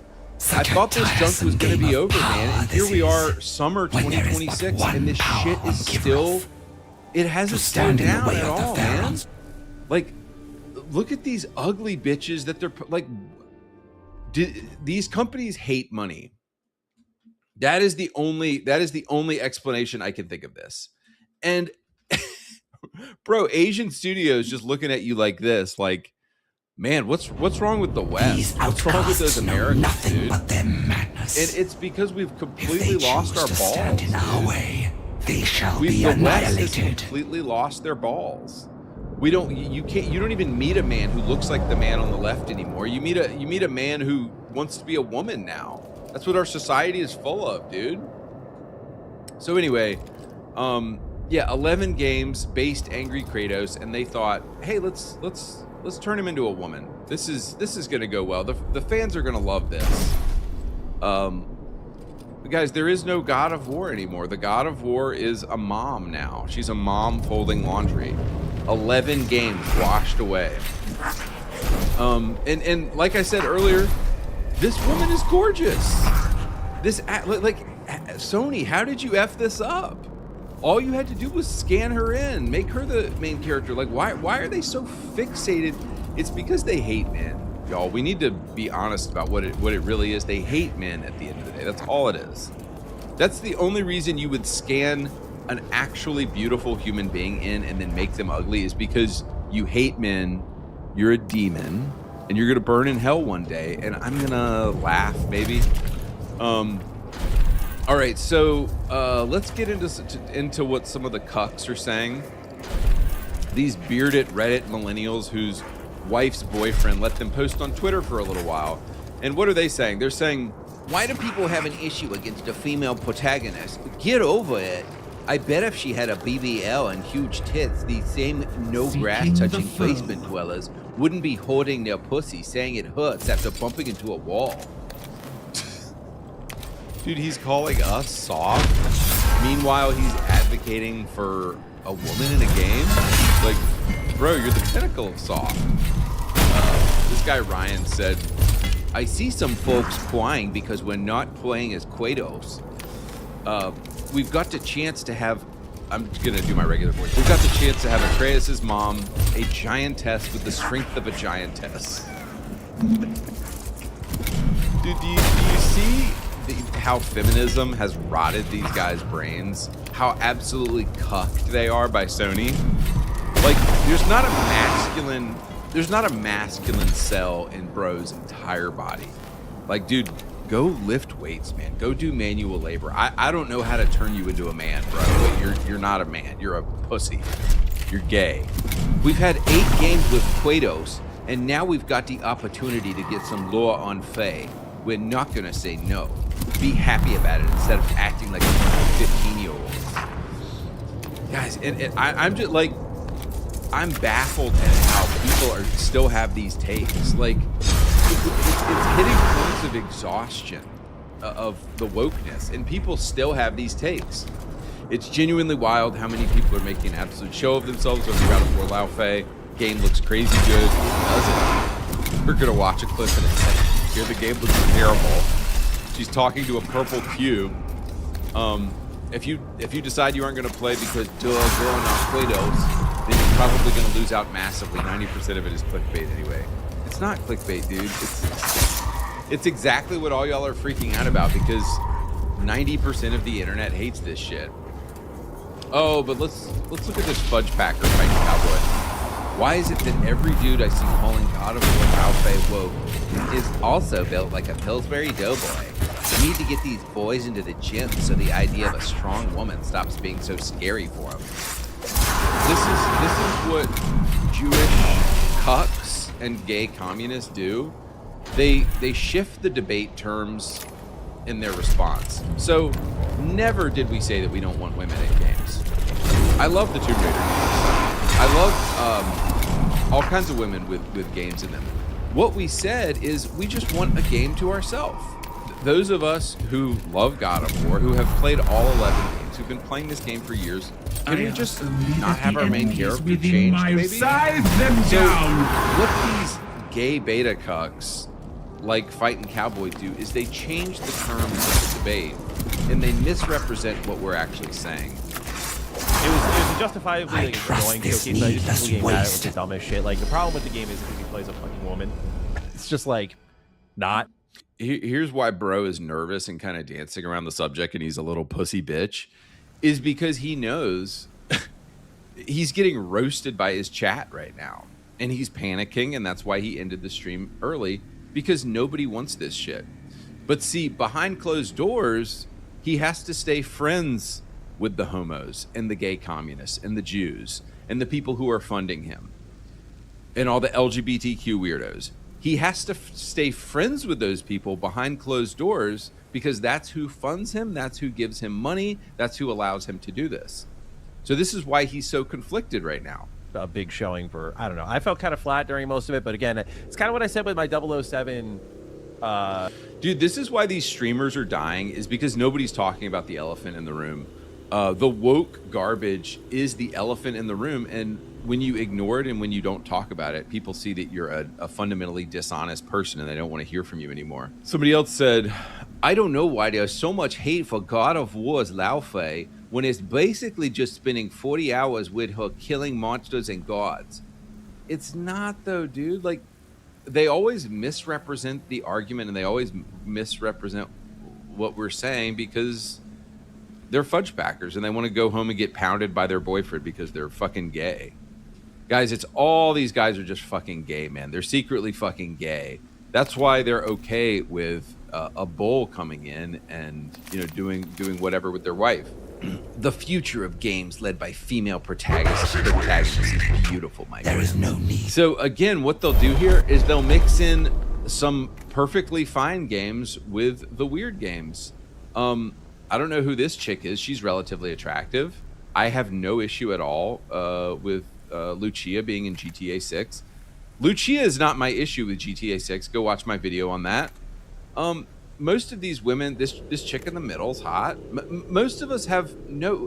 What they do is they mix in the beautiful women that we're okay with the ugly ones that are clearly meant to push some kind of gay trans agenda.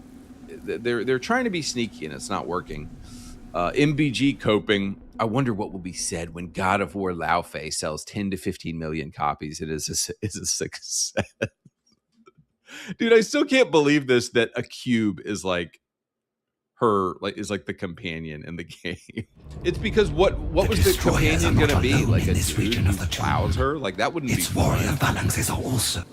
No, dude, it's not gonna sell 10 to 15 million copies. It'll sell maybe like 2 million. It'll do about as well as Ghost of Yotei did, which it completely bombed. Ghost of Yotei was a complete bomb because men don't actually like it. Like, guys, here's the thing. Go make woman game. Remove God of War from this screen and go make a game called Lao Fei. We don't care, dude. We don't give a shit. But here's the thing. They're always co-opting. They're a parasite. So they're always going to latch onto the more popular game. Just like with Ghost of Yotei, just like with Witcher 4, they're always going to latch on to the more popular game and add a woman to it.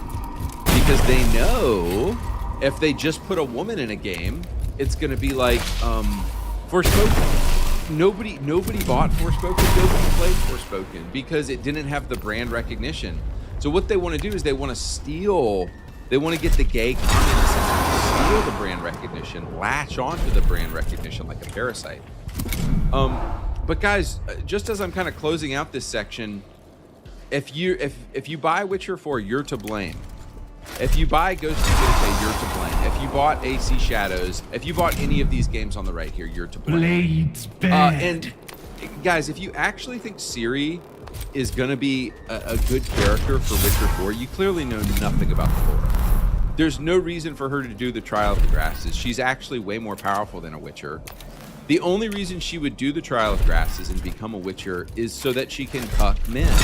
I'll agree, in Witcher 3, playing as her as a side character was fun. She was a good character, but a lot of you guys haven't thought that, like, playing as a dude for 500 hours is way more fun than playing as a woman for 500 hours. Because what are you gonna do? Get railed by dudes? I mean, I know some of you gay guys out there would probably love that. Some of you gay beta cuck millennials would love getting railed by dudes for 500 hours. But I don't want to do that, man. I don't. In an open world game like Witcher, I don't want to play as a woman for 500 hours. Look at the writing. I think I've got a clip of this one woman. Let me play it. We're starting to build a world where we can tell stories about different people and tell different kinds of stories, you know? Kratos gives us his story, and it's been changing and evolving, and that's fantastic, and, you know, I can't wait to see where it goes. Yeah. But it also is nice to... No. We don't want different perspectives. We don't want different stories. That the enemy is within my reach. If you bought a God of War game, it's because you want Kratos, dude. Who put the state of gay? Who put these women in charge? Who put these fat, ugly women who used to be dudes and probably turned into women in charge? Elise Morgan, all these people, like, they wonder why this game is gonna flop. They're gonna be baffled why this game flops. They're gonna blame it on racism and bigotry and misogyny and all this crap. And it's like, no, it's spiteful at this point, guys. It's spiteful because men need to be called a lesson. That's all it's about. The royal guard has come to summon you to... Like, guys, we are men to play heed videos. the word of It's Vargard, mostly men playing the video attack games. dog of the Pharaoh, the most beloved pet, falling at the foot of his throne. We will not now be it's summoned. simple logo strong. Like, guys, if you don't realize that the demons, the satanic gay demons have taken over the industry at this point, I don't know what else. I don't know what else is going to help you see it. Look at this, man. PS3, Xbox 360. Kivroth is invaded. PS5, Xbox Series X generation. Invaders, This is the perfect a rival He dynasty. used to be based. He used to be awesome. Now it's a woman. Halo 3 used to be based. He used to be awesome. Now it's a bunch of gay, fat, repulsive. The very God of War thought of such hateful, festering flesh. Guys, the other thing I want to talk about is this God of War Lao Fate trailer just came out. It's got 4 million views, and it was very suspicious to me that there is not a single. If you go through the comments, there is not a single negative comment. And so, you know, when Last of Us 2 came out, it got roasted. When Intergalactic: The Heretic Prophet came out, it got absolutely roasted. What I think Sony is doing, what they have to be doing at this point, they're botting comments. They have a bot or they have a person who sits there and just deletes negative comments. That's the only explanation of this. Because, and this is, I'm sure this is what PlayStation is doing for all their games. You come in and say, I don't want this comment deleted. You come in and say, why did y'all change God of War? This was like the most base thing I've ever seen. Domino's Pizza UK coming in with a base post. God of War game with no Kratos equals pepperoni passion with no pepperoni. Somebody was saying this is the mini games you're gonna do in God of War Lao Fei.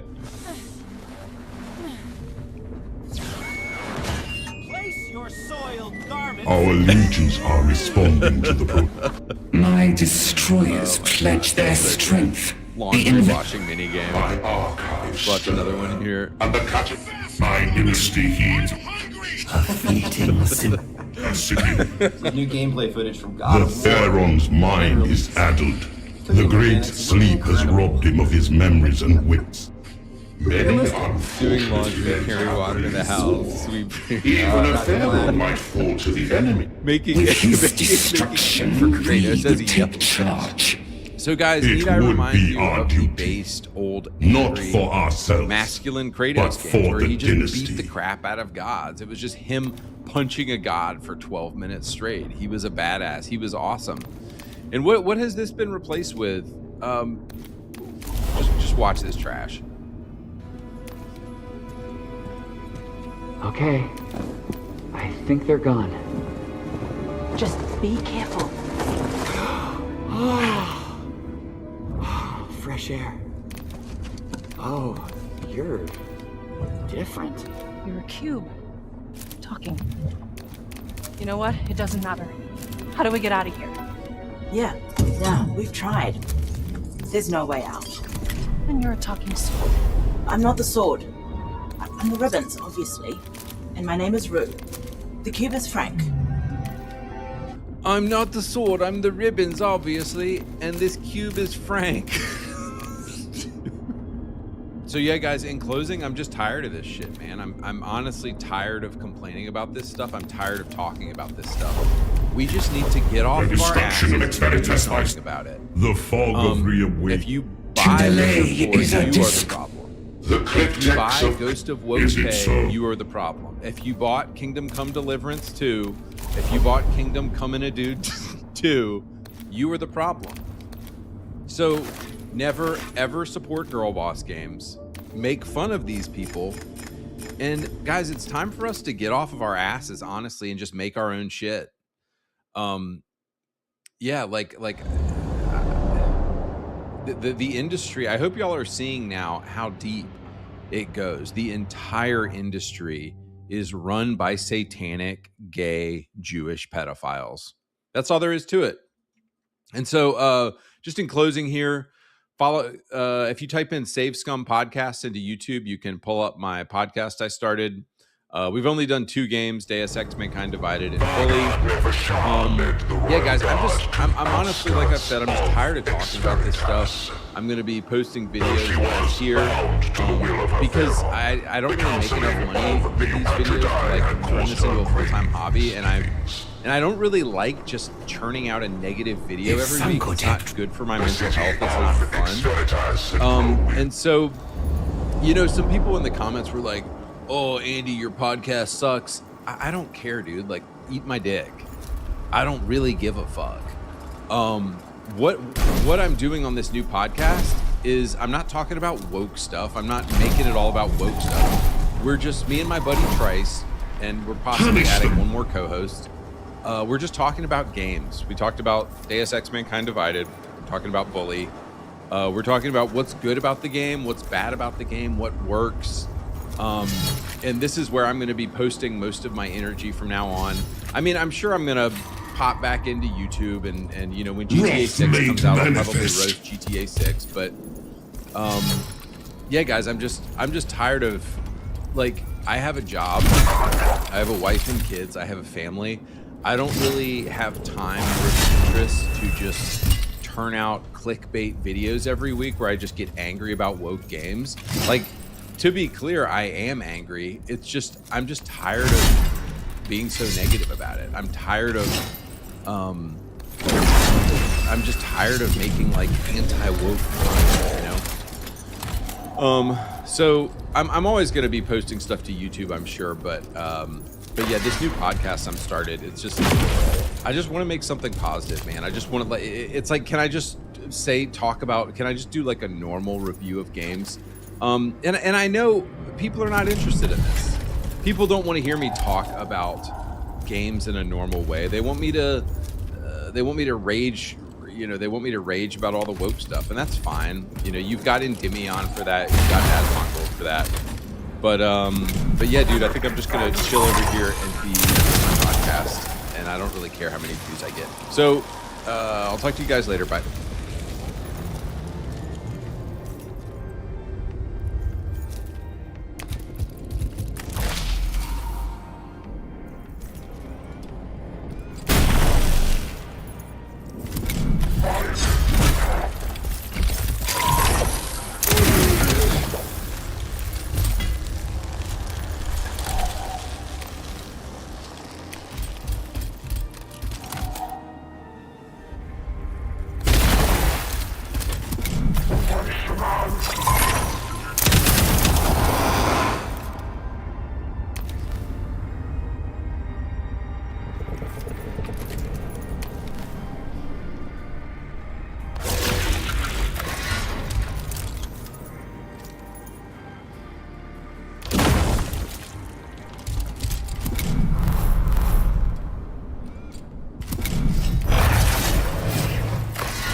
No enemy in my sight shall go unpunished.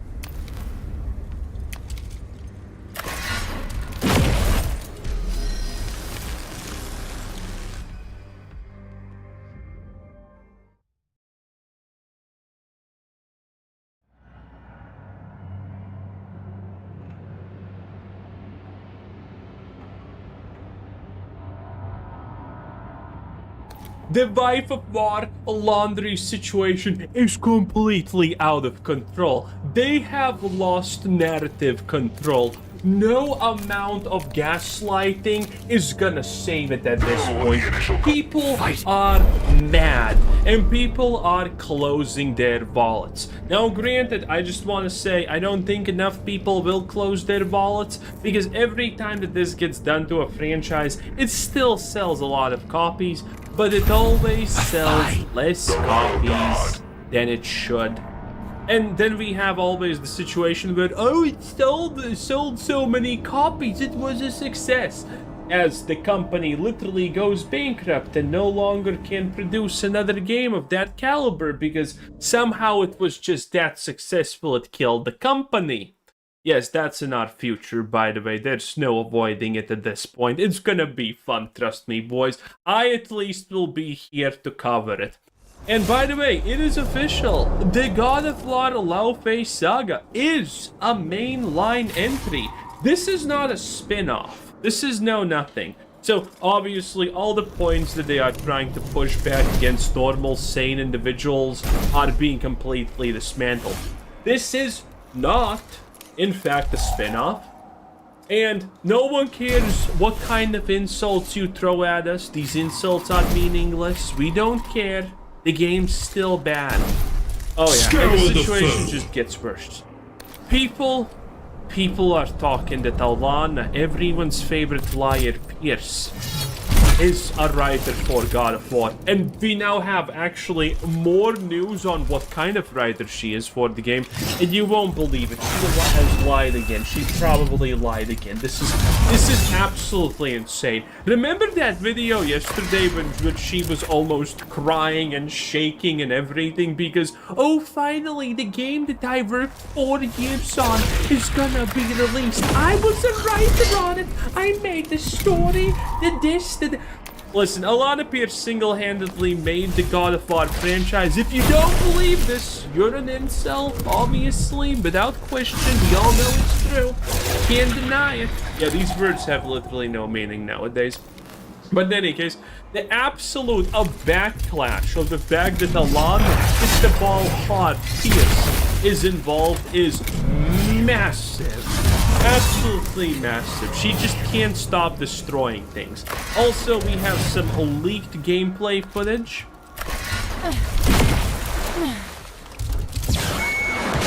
Place your soiled garments within me. Yes, I mean, this is just gonna be one of the hardest things. There's also the cooking game. Faster, woman! I'm hungry!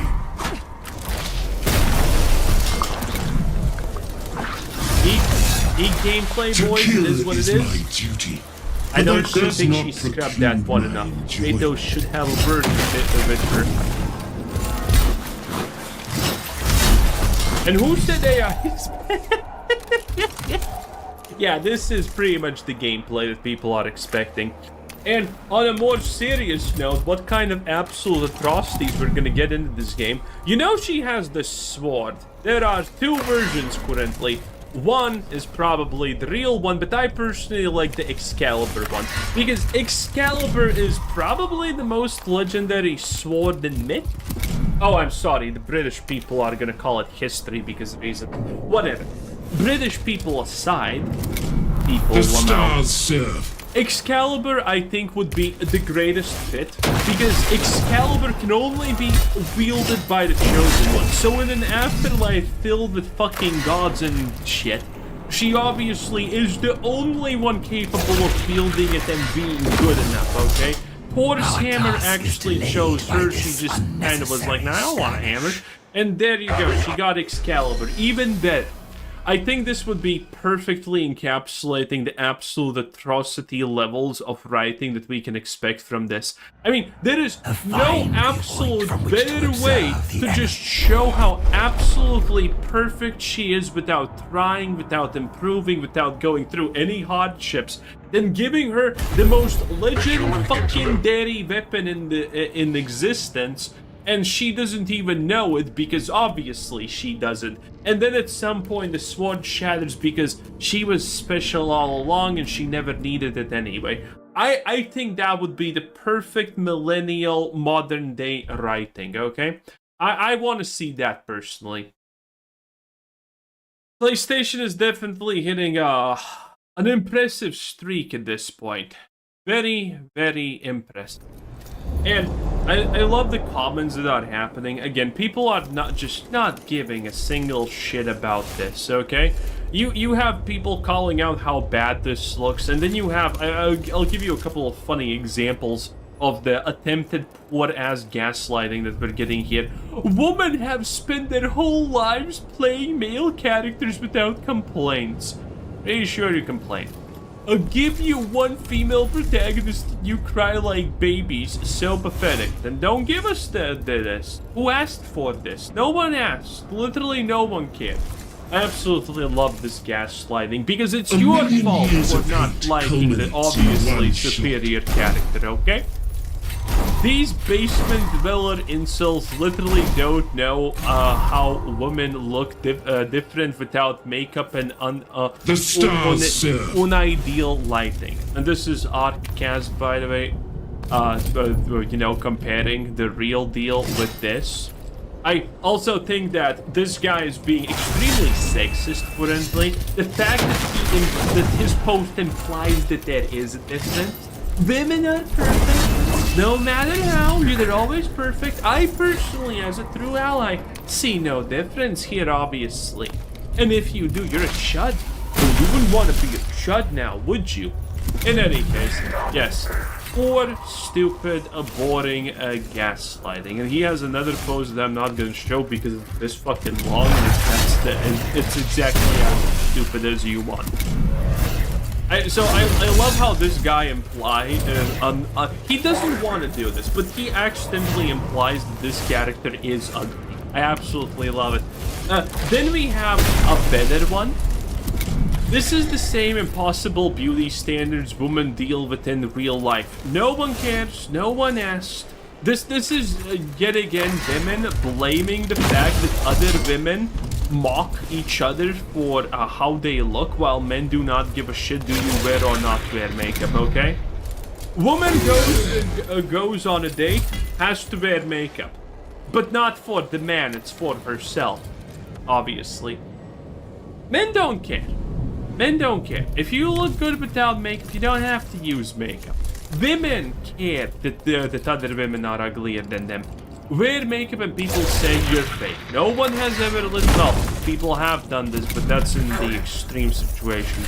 Must be ugly without it, or you look better than natural. Completely made up situations that don't exist in real life. You gotta love it. By the way, the irony of this is literally going around in the same time as the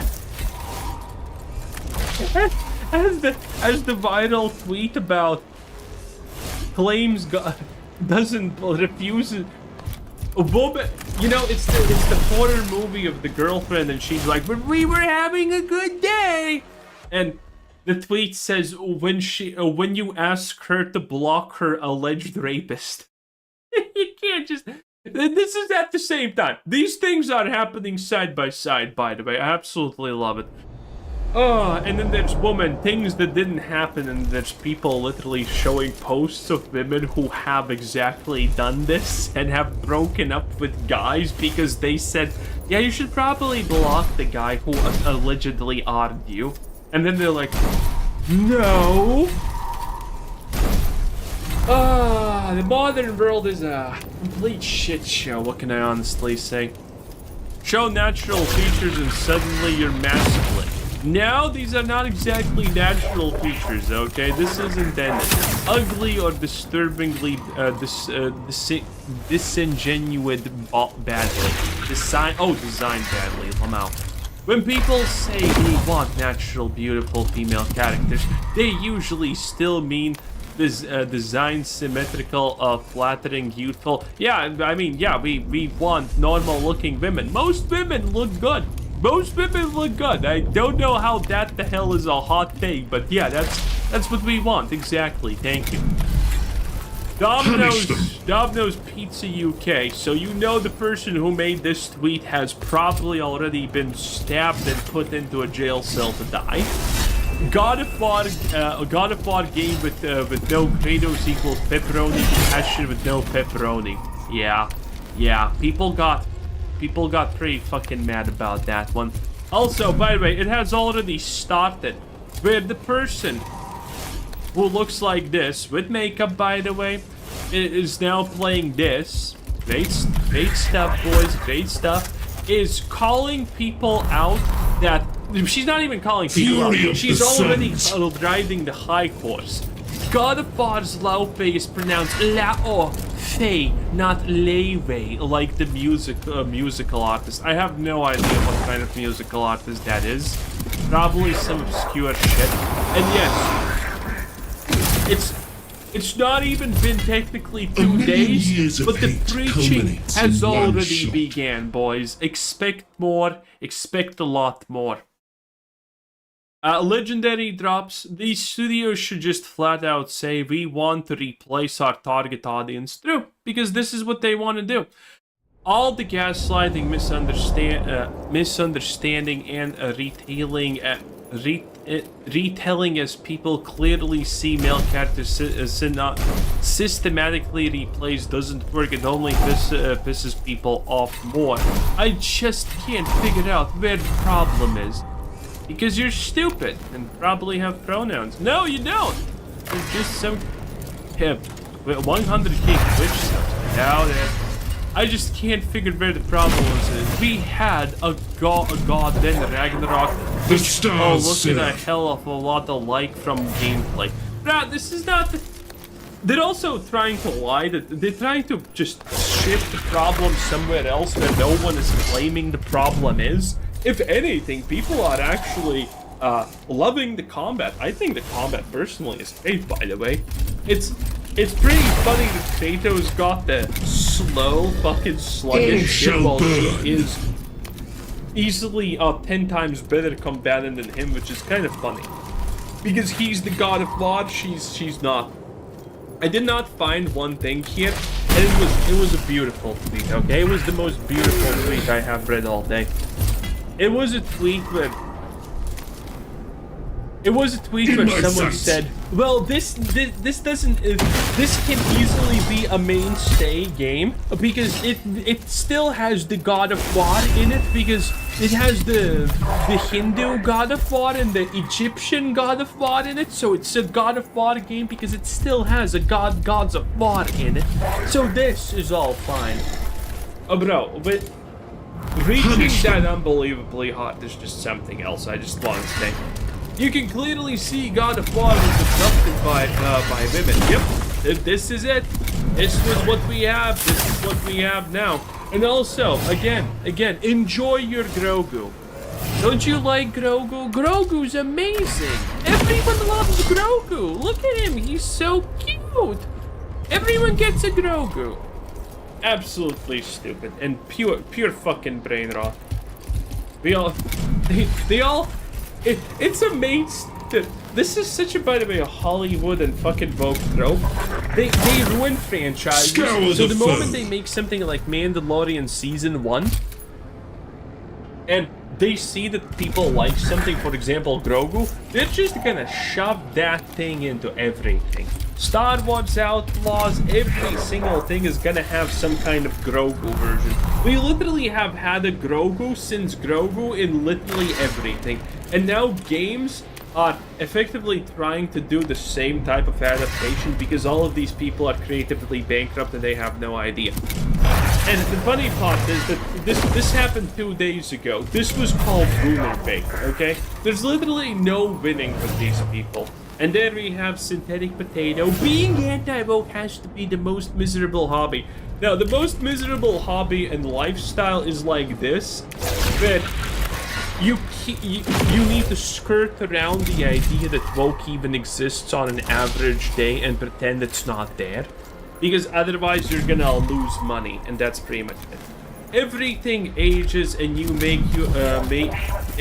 makes you see that you can't enjoy a single piece of media. Hell, everything angers, not age. Whatever. We haven't gone by a week without those people melting down an insane level of sensitivity.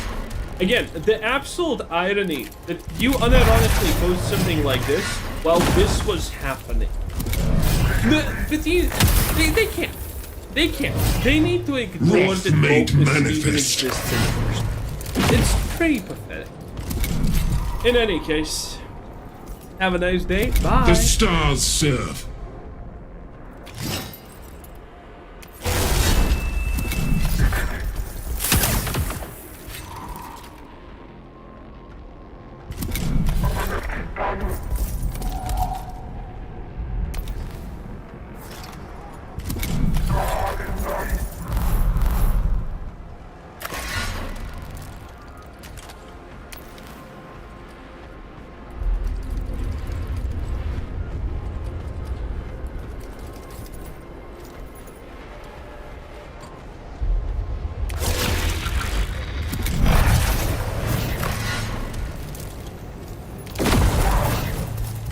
1,000,000 years of hate culminates in one shot.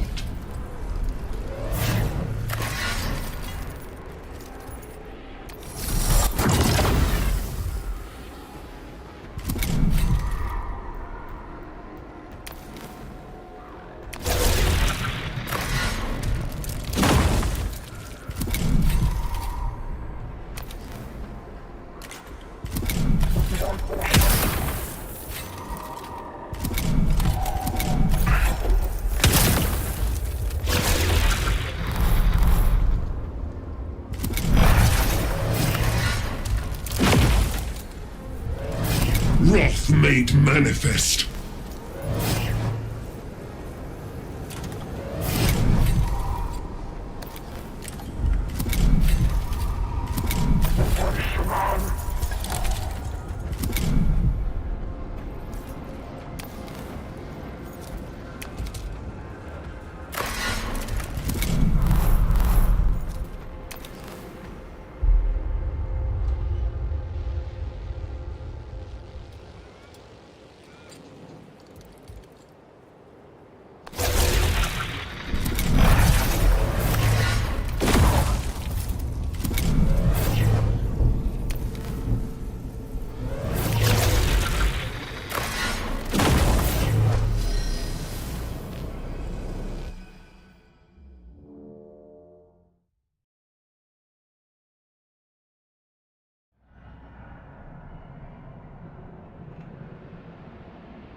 I did not know that this was a thing, and they proudly posted this on their Twitter page. A video where women proudly dismantle and beat up James Bond to teach him how to be a man properly. Did these people really just pull a war within, where the whole world came together and laughed at how absolutely diabolically bad the story of that thing was and how much damage they had done? And then they said, yeah, we're gonna do the same. Just watch this. Yeah, it's pretty short, but this is the tutorial, but this is without question. Look at this, look at this. You see, so she completely ragdoll him and beats her up. You can tell that this is the woman because she's wearing the same costume as that and no one else is. And then she's running and you're struggling here in the middle, and then she probably, I don't know, gives you water and says, you need training and I will show you how to be a man. Absolutely great. And in B4, by the way, the typical people who have problems distinguishing reality from fiction come in and say, well, that's because she's an actual trained spy. Bro, do you want me to link you UFC clips where professional combatant women are fighting average men who have no combat sports experience and then absolutely just destroying them? Do we need to go there? Because I know. I goddamn will. In any case, boys, 007 First Light is officially a complete disaster if you were wondering. It failed.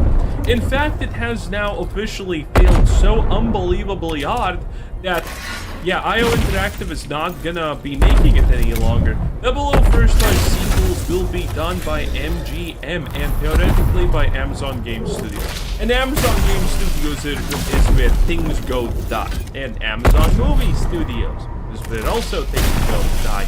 In any case, the successful James Bond, as some people are calling, Endymion in specific, what an absolute Bro, and Damien, great guy, friend of the channel, absolute clown sometimes, great guy, I talk with him a lot, you know, we're besties, it is what it is, you know, it's insane. So this game did so well that they're giving up on the IP and just giving it to Amazon Games to make. This is just absolutely hilarious. You need to understand how poorly something actually needs to perform for this to happen. And we know it's bad, okay? The current only real estimate for sales that we have is this 2.2 million, done by this, the Aldina Inside Newsletter, Lamau. Not even a fake analyst firm like your typical garbage, but the newsletter, okay? And this one is hilarious because they're claiming that 55% of the players are on PlayStation. I shit you not, boys. I shit you not. PlayStation is supposed to have 2 times more players on 007 First Light than Steam. This is what they are unironically claiming. I am so tired of these Twitter accounts just spewing false things and, you know, people claiming to be analysts. I had to lie on my resume a lot to become an analyst. I deserve my fake purple heart, okay? I deserve my stolen valor. These people, they don't. I have They're seen the defenses horrible of at it. Veritas for In myself. any case, 11% Xbox. Now that's just funny. And the reason that we know that obviously Steam is the biggest, because even Marathon sold 80%, 70 to 80% if it's all sales on Steam, and that was supposed to be a PlayStation game. And PlayStation barely scraped 10%, a little bit more than Xbox. And now they're claiming that a PC fucking game has sold on PlayStation almost 2 times better than on Steam. Wow. You just gotta admit, wow, in situations like this. And it's funny because we can actually kind of check this. This is a thing for trophies. We don't have real statistics of actual numbers, but we do have a lot of things that aggregate enough people to create a viable sample size, so we know what's happening in the bigger scheme of things. So here are the top 40 PlayStation Play charts for the week ending of May 31st. So this has nothing to do with what's currently happening. So this is not effectively counting this drop. So in these charts, it's actually going to represent First Light even better.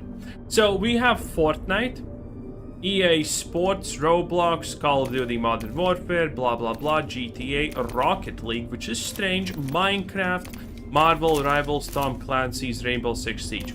So the reason why I actually do think that these things are legit is because we do have decent Microsoft sources for this from Microsoft themselves with Xbox.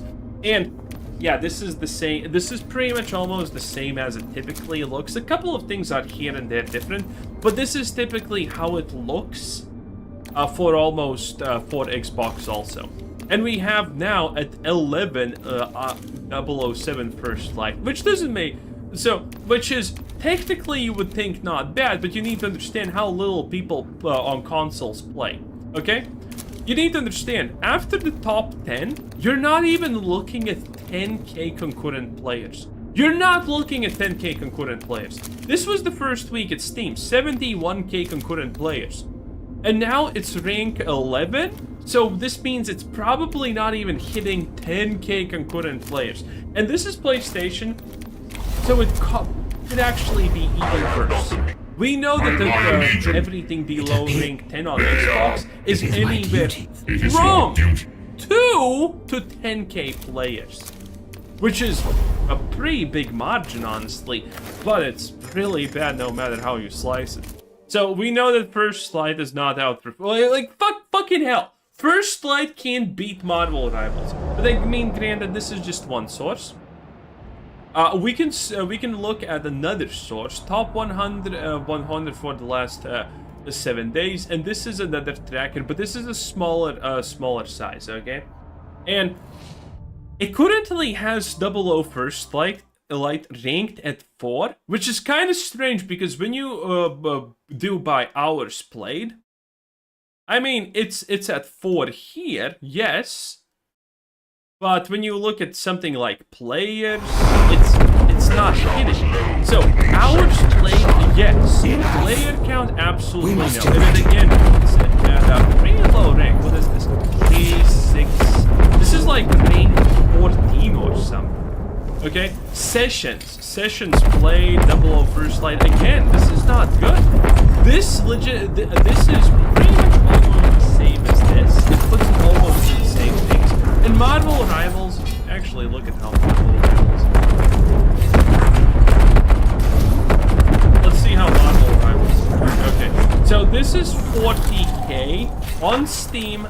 Well, not 40k. Actually, Marvel Rivals is still hella good. So this is actually very equivalent to this.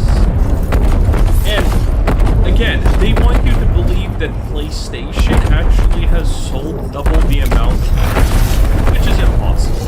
It's the mind. We know just from, come on, Madam, why? We know just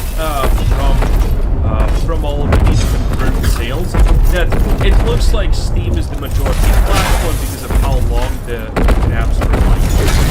So we know that we had the official announcement, 1.5 million copies sold, and this was almost a week ago at this point. And if you look at the official Twitter page, surprise, there is no announcement of 3 million copies sold. And 3 million copies sold is the bare super minimum that they need to sell to even start to consider making even. The reality is that they probably need 4.5-ish million copies to call this a success. So they're not reaching. If they got 3 million sales, they would have posted. And considering that 1.5 billion copies sold was literally, by the way, literally in 24 hours, as they say, it seems very strange that they haven't in, now what is it, 2 weeks? Weekish? Yeah. No, it's not actually. This is a week and so, they haven't sold 3 million copies in now 2.5 weeks, but they sold 1.5 million copies in 24 hours. That means that they have completely collapsed. The sales are over. This is a disaster. Otherwise, again, they would never have sold this to Amazon Studio. Well, not sold, that's probably forced to pay, because Amazon Studios does not care about money. We know that for sure. So, yeah, it's a disaster.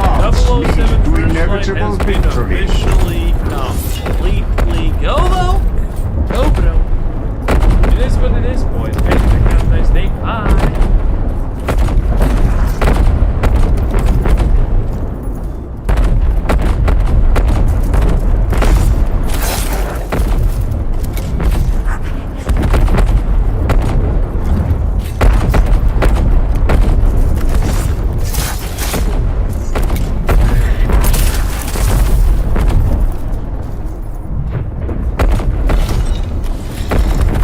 In obedience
inevitable victory.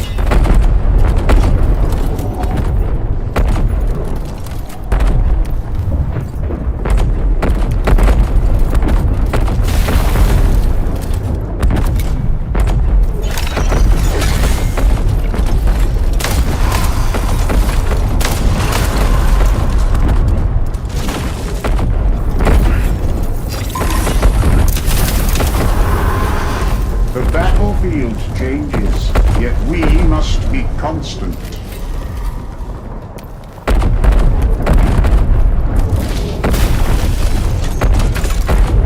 In obedience.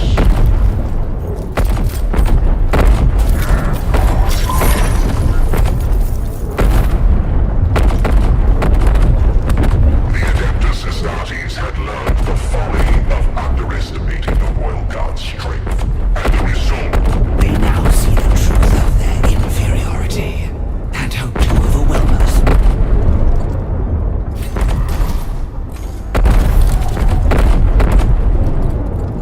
The Pharaohs will.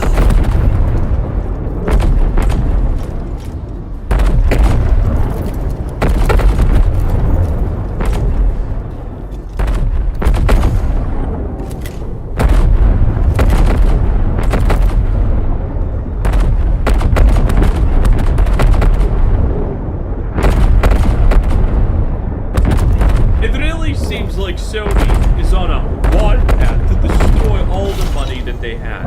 It started off with Concord, then it slipped into Marathon. Yesterday we had the greatest announcement about the recent decade, which was obviously God of White, Laundry. And now, well, they decided to somehow destroy easily one of the most manliest things, even though Logan canonically is like 5'7", 5'4", something like that. Okay, he literally does not register on the human scale. In destroying Marvel's The Wolverine. And I remember seeing this initially, and I didn't even remember. Why did I find this dodgy? Turns out Sweet Baby Yes, absolutely. Sony is really on a generational warpath here, boys, it seems like. And you know it's gonna be bad. Have you seen how Jean Grey looks? Well, I mean, there's also connotations to Jean Grey actually being like your sidekick in this game, because Logan has always kind of been in the corner shit items usually sits in the hotel, put him in his house, or anywhere, honestly, when it comes to Jean Grey. So, the fact that it's very strange, okay? It's very interesting to say the least. When evaluating the new Wolverine game that's coming out from Insomniac this fall, it is important to remember that consoling is true. The battlefield changes, yet we must be constant. In Gamergate 2 from a few years back was well known for that a consultant on the previous Insomniac game, Spider-Man 2, and I doubt very much that it was a coincidence that in that game simply added By the way, I always thought this is strange before I knew that Sweet Baby Inc. is involved. It's the fact that your opponents are quadruple amplified. I always thought that's a little bit strange, you know? I always thought that that's a little bit out of place. You know, I understand the fact that they can replace their arms and legs with cybernetics, but the fact that you looked at these Mexican Zoomers, and it's so emphasized that these are prosthetics, not like actual upgrades to your human body. Oh, now it, in my mind, perfectly makes sense. Biotransference cost us everything, but I do not miss the unreliability. where he had to be bailed out by Mary Jane. Either way, was formed so that in the first case, it looks like this, which is perfectly acceptable. Yeah, this was great. I loved it. This looks like the ultimate world next door. Ready to command. Was always meant to be, but they changed it so that in the new game she looks like this. And the attitude was even. The attitude was way easier. And by the way, my favorite thing about these types of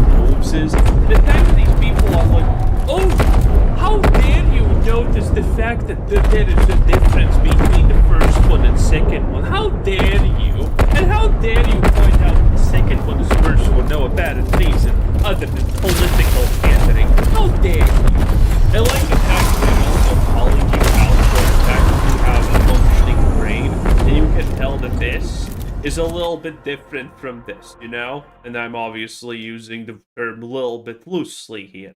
This, which is the ultimate old hag from the forest who wants to eat your children. You're the ugliest thing that's ever lived. Well, this was a tweet from Sweet Baby social media account several years ago. They wrote, Swift and also Snick. So excited and happy to say we're part of the teams bringing Spider-Man 2 and Wolverine to life with the amazing folks at Insomniac Games. It's been a truly marvelous experience. I love how Sony is seeing all of this happen. The money just literally getting burned by every method possible. I wouldn't even be able to fucking spin this as this, okay? And I have done that a lot. I have done that as a literal job. You can spin a lot of things, but this is hard, okay? This would be a challenge. It would be an interesting challenge if I'm real. But yeah, it's really hard to spin literally this was like years and years of failure and repeating said failure and completely ignoring all feedback multiple times and yet failing in the same exact way as a positive spin in any way. How the hell is Sony just ignoring all of this and letting it burn is wild? It's like this almost seems like activism, to be honest. That's when you don't care about the money at all. You just burn it because you think whatever you're doing is worth the burn, but clearly it's not. Then, here's an article from a few years ago where the designer for Wolverine was actively defending Sweet Baby during Gamer Day 2. Clearly, Insomniac has deep ties to Sweet Baby, which helps explain why the Wolverine images were leaked years ago. We saw that the Jean Grey Oh yeah! I forgot about this. Actually, I didn't cover it. They said that this is a placeholder, so don't you worry, Chet. Yes, beautiful. A placeholder, Jean Grey from Marvel's Wolverine, friend of the channel, by the way, great placeholder. My favorite, in fact, we talk often.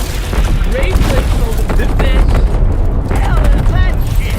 Well, naturally, there were a lot of people saying that this was just an early model for the character and that we shouldn't read too much into it, but I think there's a reason that the people at Sony went out of their way to not reveal Jean Grey in their first official trailer for the Wolverine game several months ago. They realized it would be very controversial and they wanted to ease people into their new design for Jean Grey. And here it is, folks. This is Jean Grey in service. She looks like a tired old soccer mom who divorced her devoted husband and It's something a little bit at least talked about. You know, desperation. This does not even seem desperate, okay? This seems like the wall is on dry, okay?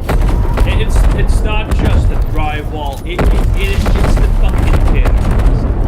The father of her kids a few years ago because she was just bored, and now she's in a perpetual agony because the grass wasn't greener on the other side. No. She's posting on Instagram how great her life is, losing her children and all of that stuff. You know those CEO women that always post, "Oh, I'm so happy being 45, single, and no children. And look at this, I had such a great time. These two random dudes begged me yesterday. It was great. Fulfilling lifestyles galore." That's my favorite. Because you can find these, you can't find a 60-year-old who says, yeah, I actually love the fact that I'm still alone and dying. It's great. This is what this reminds me of. So it's worse, I would say. So she wants to spend all the rest of her time lecturing me on pronouns or some shit. This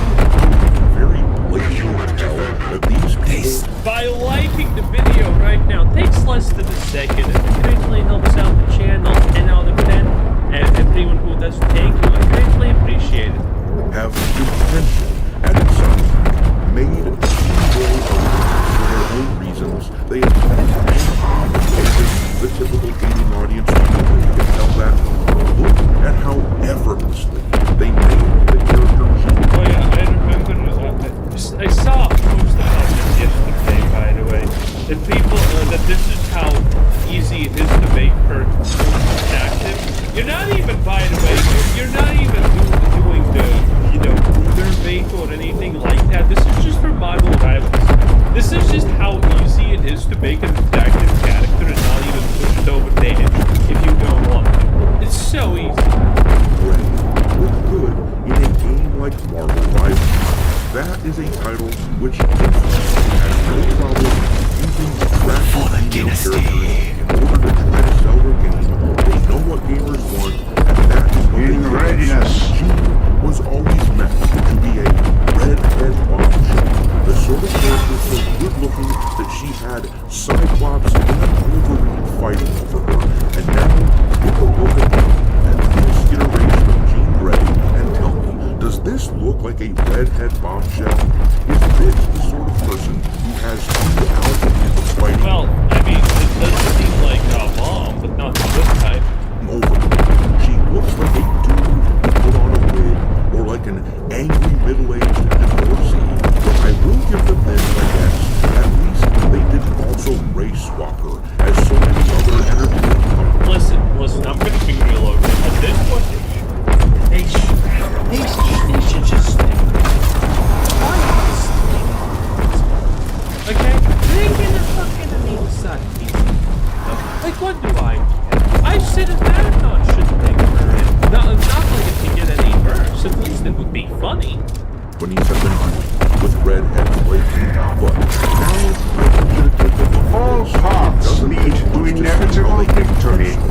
Make Jean into what looks like a grandma. Threats It's not even a grandma. Am I the only one completely not missing the bad facial features? Like, the whole plot, like, her whole face looks just like a man. AI iteration of the character, as you can see on the right side, versus what they do on the left. I don't believe anyone is looking at this and not saying, wow, that is a face model by a man. There is no way. On the right looks comic book accurate. Or here's another person looking their AI fix of Jean Grey. That looks pretty simple. I think what's wrong was make this look like a female. Because that's all it is. I mean, it's not that hot, but it's just not that hot. It's smaller, the lips look normal, or the jaw is rounder. Not the fuck diamond cutting tool this is supposed to be. Similar to the design that they had from the game from a company perspective, but she is decidedly not a fraudulent woman who looks like she wants to lecture me about feminism or something. And here is another AI fix that I came across. Quite obviously, this is extremely fixable. The studio just went out of their way, though, to deliver us this vision of the character for reasons that are simply asinine. Here is a clip of the Dynasty Stand years ago featured. By the way, we need to stop with this actual red flag. In obedience. All we stop with this red flag beat, by the way. When it comes to just purple. Have you noticed that every old game for some reason has just enough buttons here to call it purple in it nowadays? I don't know why. Look at everything. Dragon Age Railgun, purple. Lao Fei, purple. Everything is purple for some reason. All of these things are getting over, and for some reason they really love purple, which is a problem because my favorite color is purple. And they're giving purple a bad name.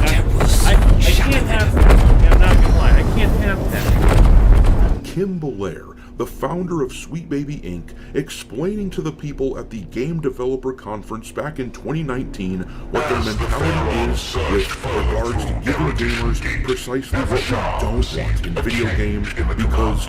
Wait. Bro, what the fuck is this? Wait. Is Logan canonically now, alcohol baby? I must be at your side. I beseech you to No fucking mouth, Rich. The defenders close in. Non-existing The Adeptus Astartes once more. No facial features whatsoever. Bro, did they make Logan canonically a fucking alcoholism syndrome child. That is insane! Don't want in video games because social justice or some stupid shit like that. Oh boy. Content. It's a conversation about demographics. And I think that in our industry and in so many creative industries, if you want to look at film, television, any marketing, we start creating our demographics as a fixed and static value, something that does not want to change, something that is locked in place. So Biotransference cost us everything, but I do not miss the unreliability we of still look at our core demographics and say, okay, they're white, cis, hetero males. And we cater almost exclusively to them. I wonder why. The problem is, Leo, we don't just cater tonight to, you like, suffered another loss. here's something Granted, that it you'll was enjoy. once again We at the cater to hands the of way that another we world cater to, title like, a picky contender. baby. That still hasn't hurt. We feed them the same thing that we know that they love. Keep on feeding them. Like, here you go. You love it. Eat this, eat this. So that then when they get anything else, they react as a picky baby would, which is be like, oh no, thank you. I do not want this. And actually...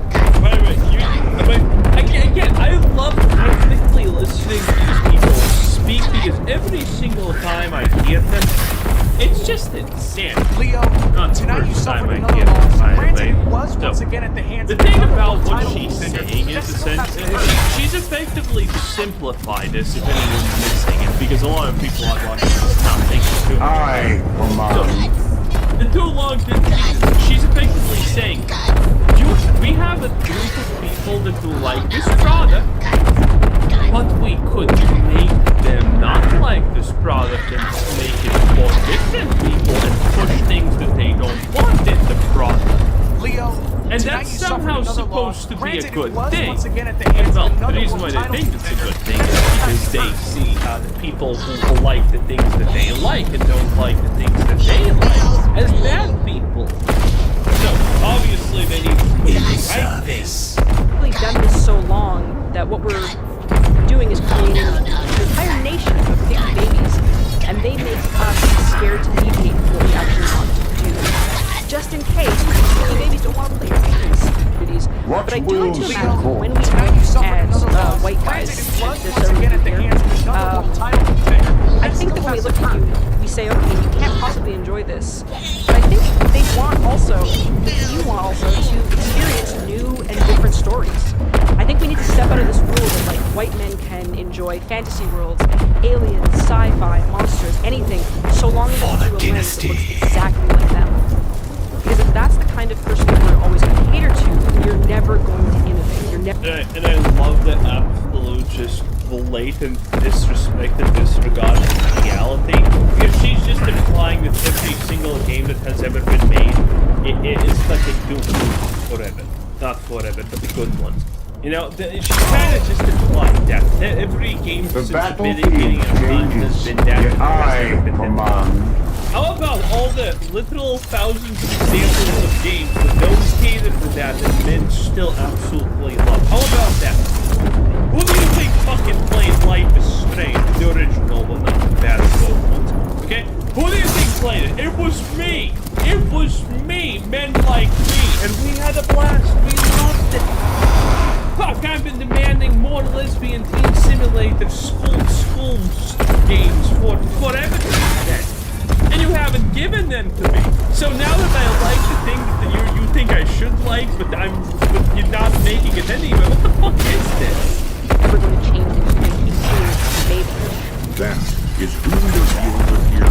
Sweet Baby Inc. is a company which goes out of their way to ensure that gamers do not get what they want in the name of representation.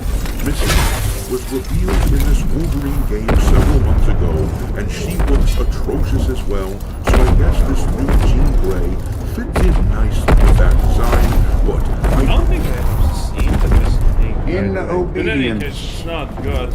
And you know, if one woman in the game looks like that, the other ones are also probably gonna look like that, so...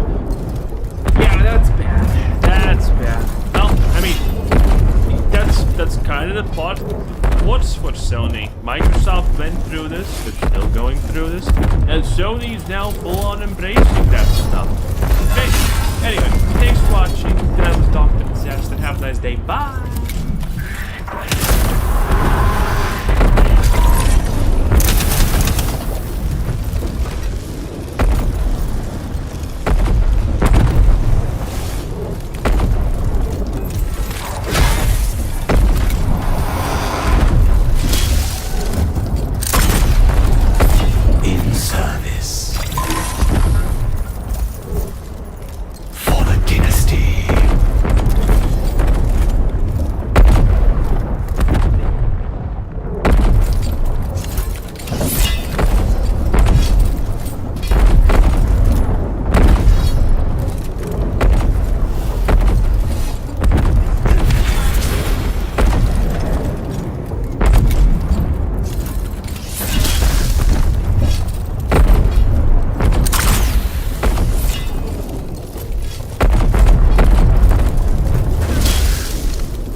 hands. No more waiting.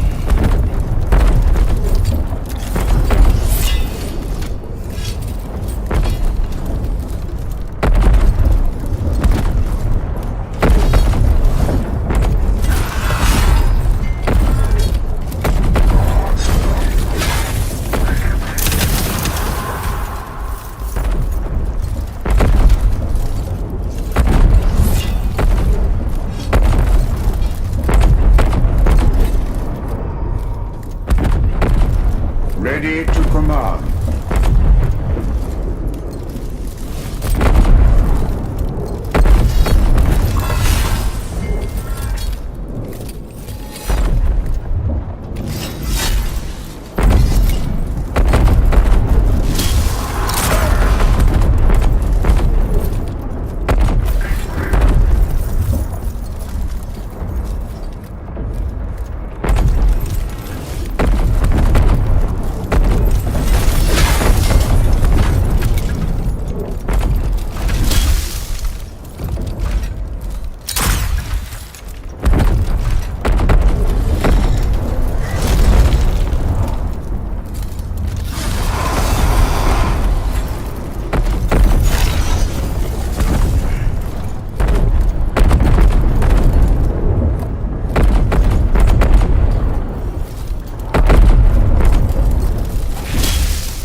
beside their Theron, dying as they should with... Cleopatra and I have forsaken you, my Theron. Their cowardice has come. Cowardice? No. I was a fool, Nefershah. In my complete misery. Not just failure, but betrayal. They schemed against... I knew it, but I had the wisdom to focus their ambitions against each other, to harness them for our dynasty, but now...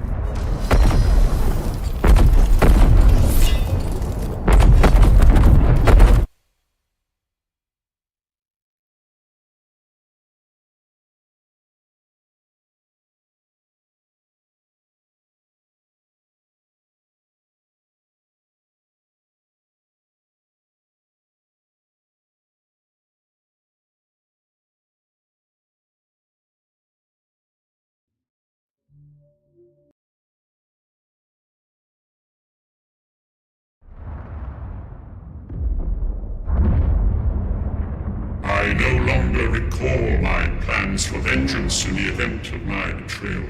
Yet, fragments remain. Orders I coded before the Great Sleep. Travel to the coordinates I am transmitting to you, Vargard. I know not what you will find there. I know not what you must do. I can only trust to the wisdom I once had, and the path to retribution I must have laid. The Sancotep who entered the Great Sleep was brilliant, and without mercy. This is his final order to you. Go to this place, whatever it holds, and fulfill your duty.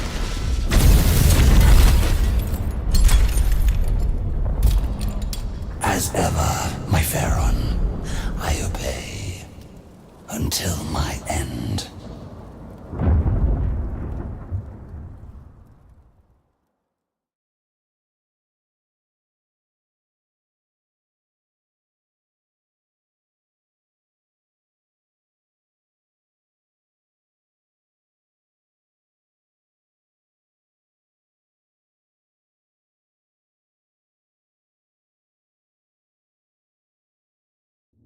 The Theron has fallen. Tradition demands we...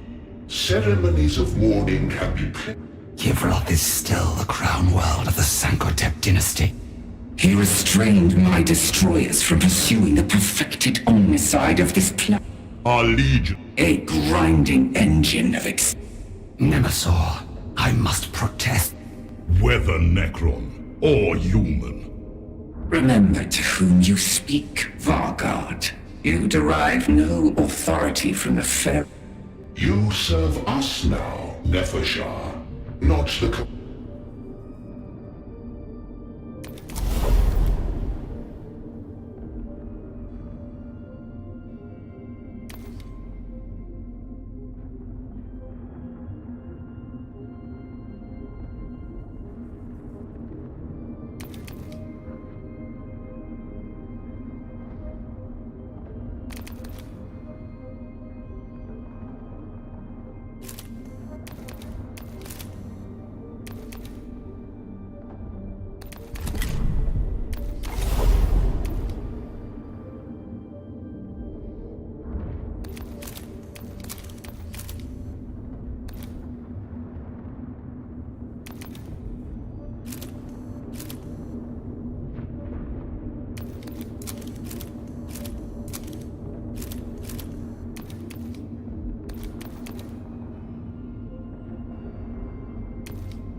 How close now, Our destination.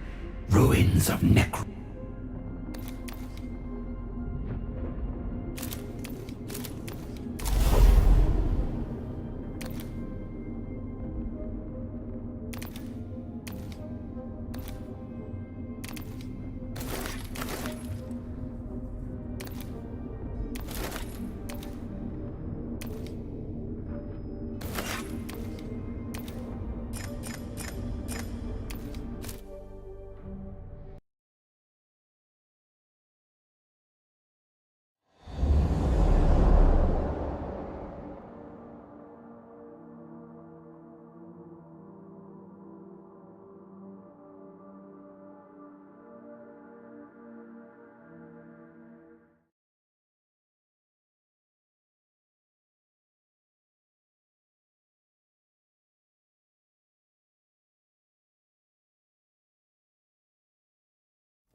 In my sights.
1,000,000 years of hate culminates in one shot.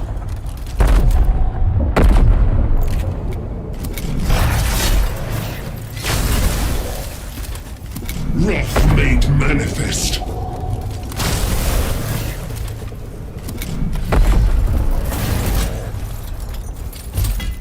Scour the foe.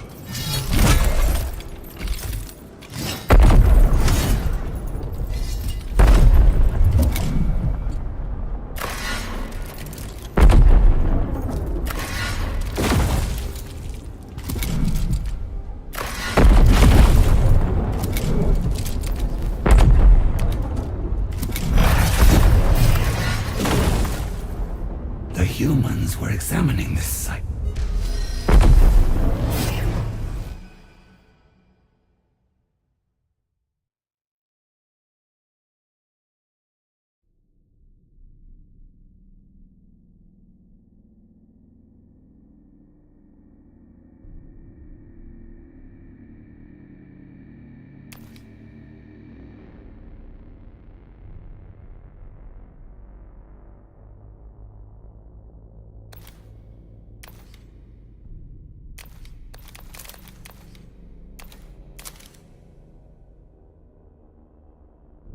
The entrance to the ruins lies ahead. They will...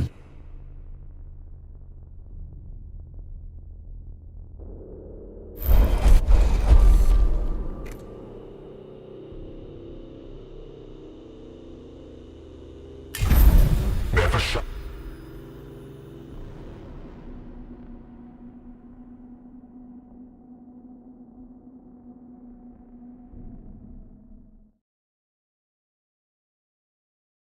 If you consider this normal, then you are literally worse than Hitler, you chud. Do you want to be a chud? Well, little did the 41 Minecrafters know that the importance of this site. And yes, there is a collective, massive, mentally ill aneurysm currently going around just because Nightpath has decided to introduce a completely normal-looking woman as a romance option. No That's enemy right. in my sight As we shall all go know, unpunished. this is pure evil. Oh man, nature cannot take its course fast enough, honestly. The LGBTQ plus community are already attacking again, yes, because this has happened like a time or 2 times. The Fury indie low of the fantasy Suns. action role-playing A Knight's Path after they released their character Amelie, a healer. God forbid also normal standard gender roles. Ooh, that's a scary one. Who is one of 3 romance options in the game. I personally think this is worse than 9/11. This is the modern 9/11. No enemy in my okay? sight shall go unpunished. One user replied, "Seems like you're making bad vibe porn for right-wingers." Yes, this is how absolutely gone we are. I'm honestly hating myself to not completely lose my goddamn mind at this point, because this is unironically the state of the world. Sees this. Literal woman, not even showing skin.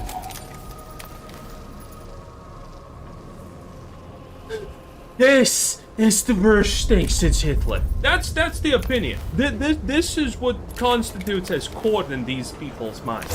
I would personally say, bring back the asylums, make them work 24/7, increase funding for them, because we need this. We need this. We need this a lot. There's a lot of people out there who definitely would find great new homes. Okay? Jail is the best place for a leftist in general to think about it. Free housing, free utilities, a community, and, you know, all the garbage that they constantly scout for. The developers responded directly that it's just a kind of woman in a modest dress and it's not bad wife. It's just a normal human character. They want the secret. If you wanted to piss some people off, that's probably the worst thing that you could have said. Because accepting the idea that this is normal is obviously pretty much just setting a blaze to a lot of very fragile minds and egos. And needless to say, the response of these people has been pretty bad. We also already saw this once, but everyone knows what this is. Yes, this was a thing that already happened, and my God, it is just bad. This is the original post. Meet Amelia, a beekeeper, herbalist, and healer. Beautiful. Oh, with a soul and voice sweeter than the healing honey she makes. One of the 3 romance options in Knight's Path. Scour the foe. Seems like it just make, yeah. This was the thing. This was the thing from by the way, this is a burner account. This is 100% a burner account.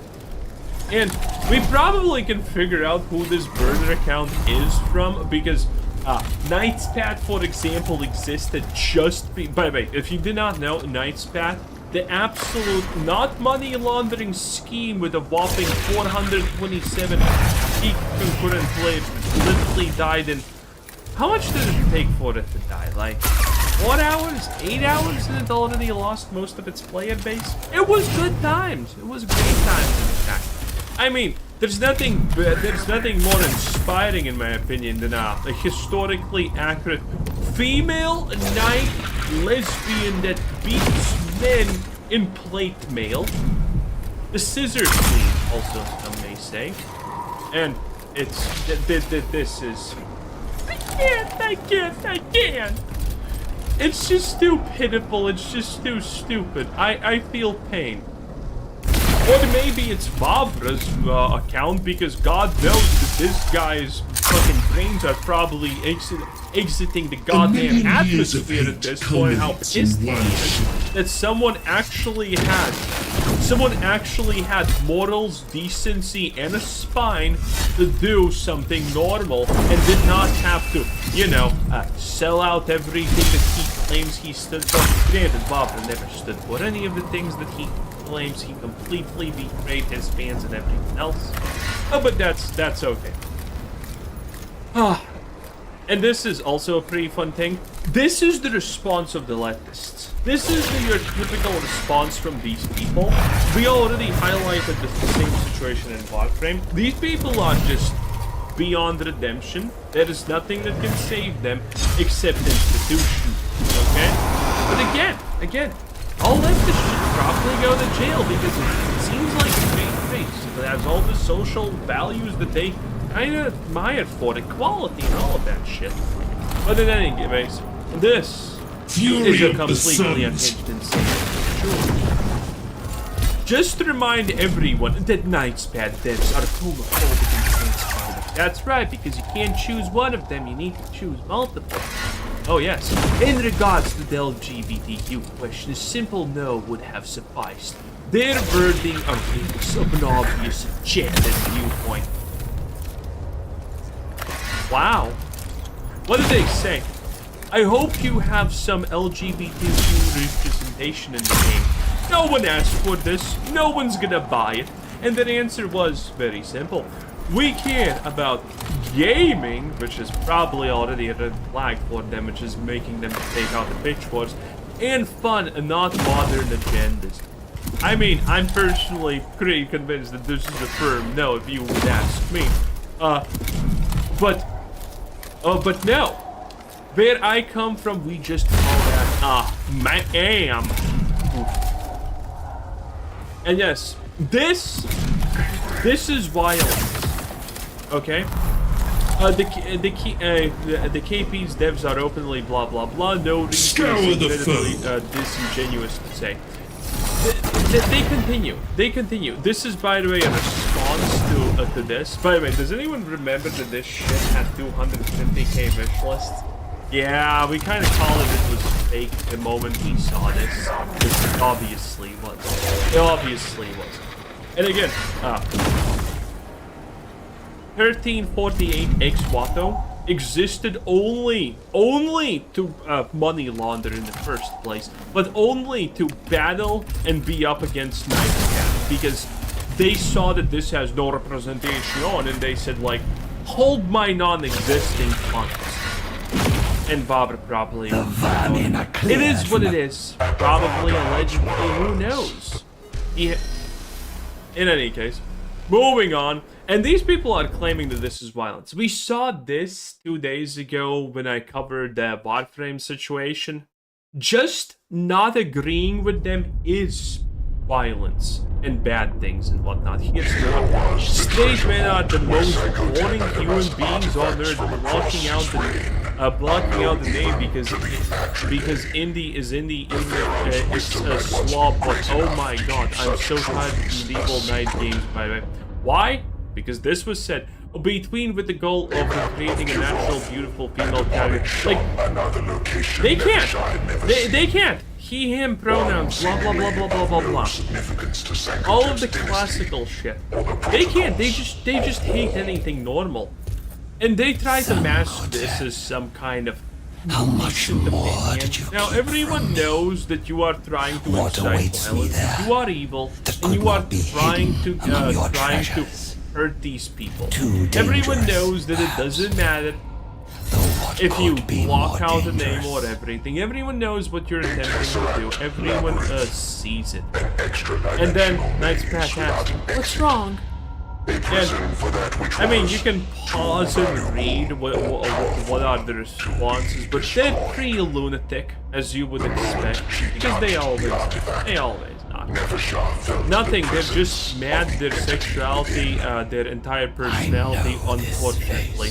To be honest, I don't know anyone about the game or the devs. Yeah, this is not about the game. This is just about the fact that they got reminded that the world does not revolve around them. Because, again, this is the Oppression Olympics, always. It will always boil down to it. So, someone got just mad because it's not about them. And that's pretty much it. Unhinged, completely insane opinion. But, you know, it's just a part of it. Promises to anyway, our have a nice day. Bye-bye. Tempted them with dreams of immortality. Mephitron, the messenger. The deceiver. Deceiver? I gave only what was asked of me, little Vanguard. I helped your people escape the cage of their dying bodies. Help me shed my own confinement, and I shall be free to aid you once more. I will never set you free. Why waste eternity as my jailer? You are meant for more. It is within my power to grant you victory, revenge, rulership. I am a god. A fraction of one. A broken fragment. A fragment of my power is all you need. I can see the dedication that drives you, Nefershah. But beyond this vault, whence a dynasty of traitors and a galaxy of enemies. You need not face them alone. If Sankotep had not bequeathed you to me, I would leave you in this vault forevermore.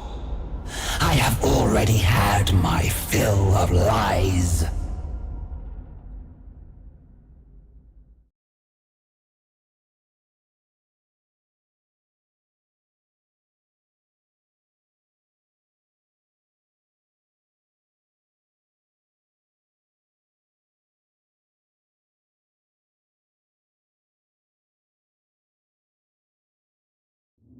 It is not my place to speculate as to what thoughts passed through the honored Vargard's mind.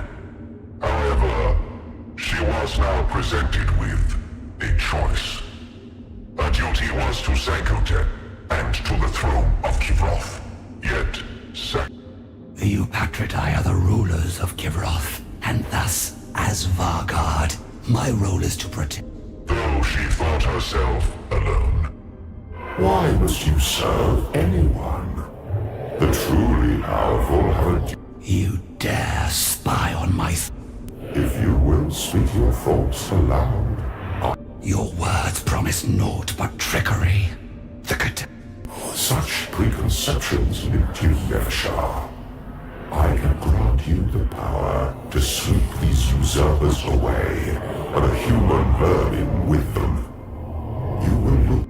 Then I shall do without your help, Godshard. For there you will remain. I will restrain my fury and serve the Eupatridae against the invaders. You will call on me in time, Vargas.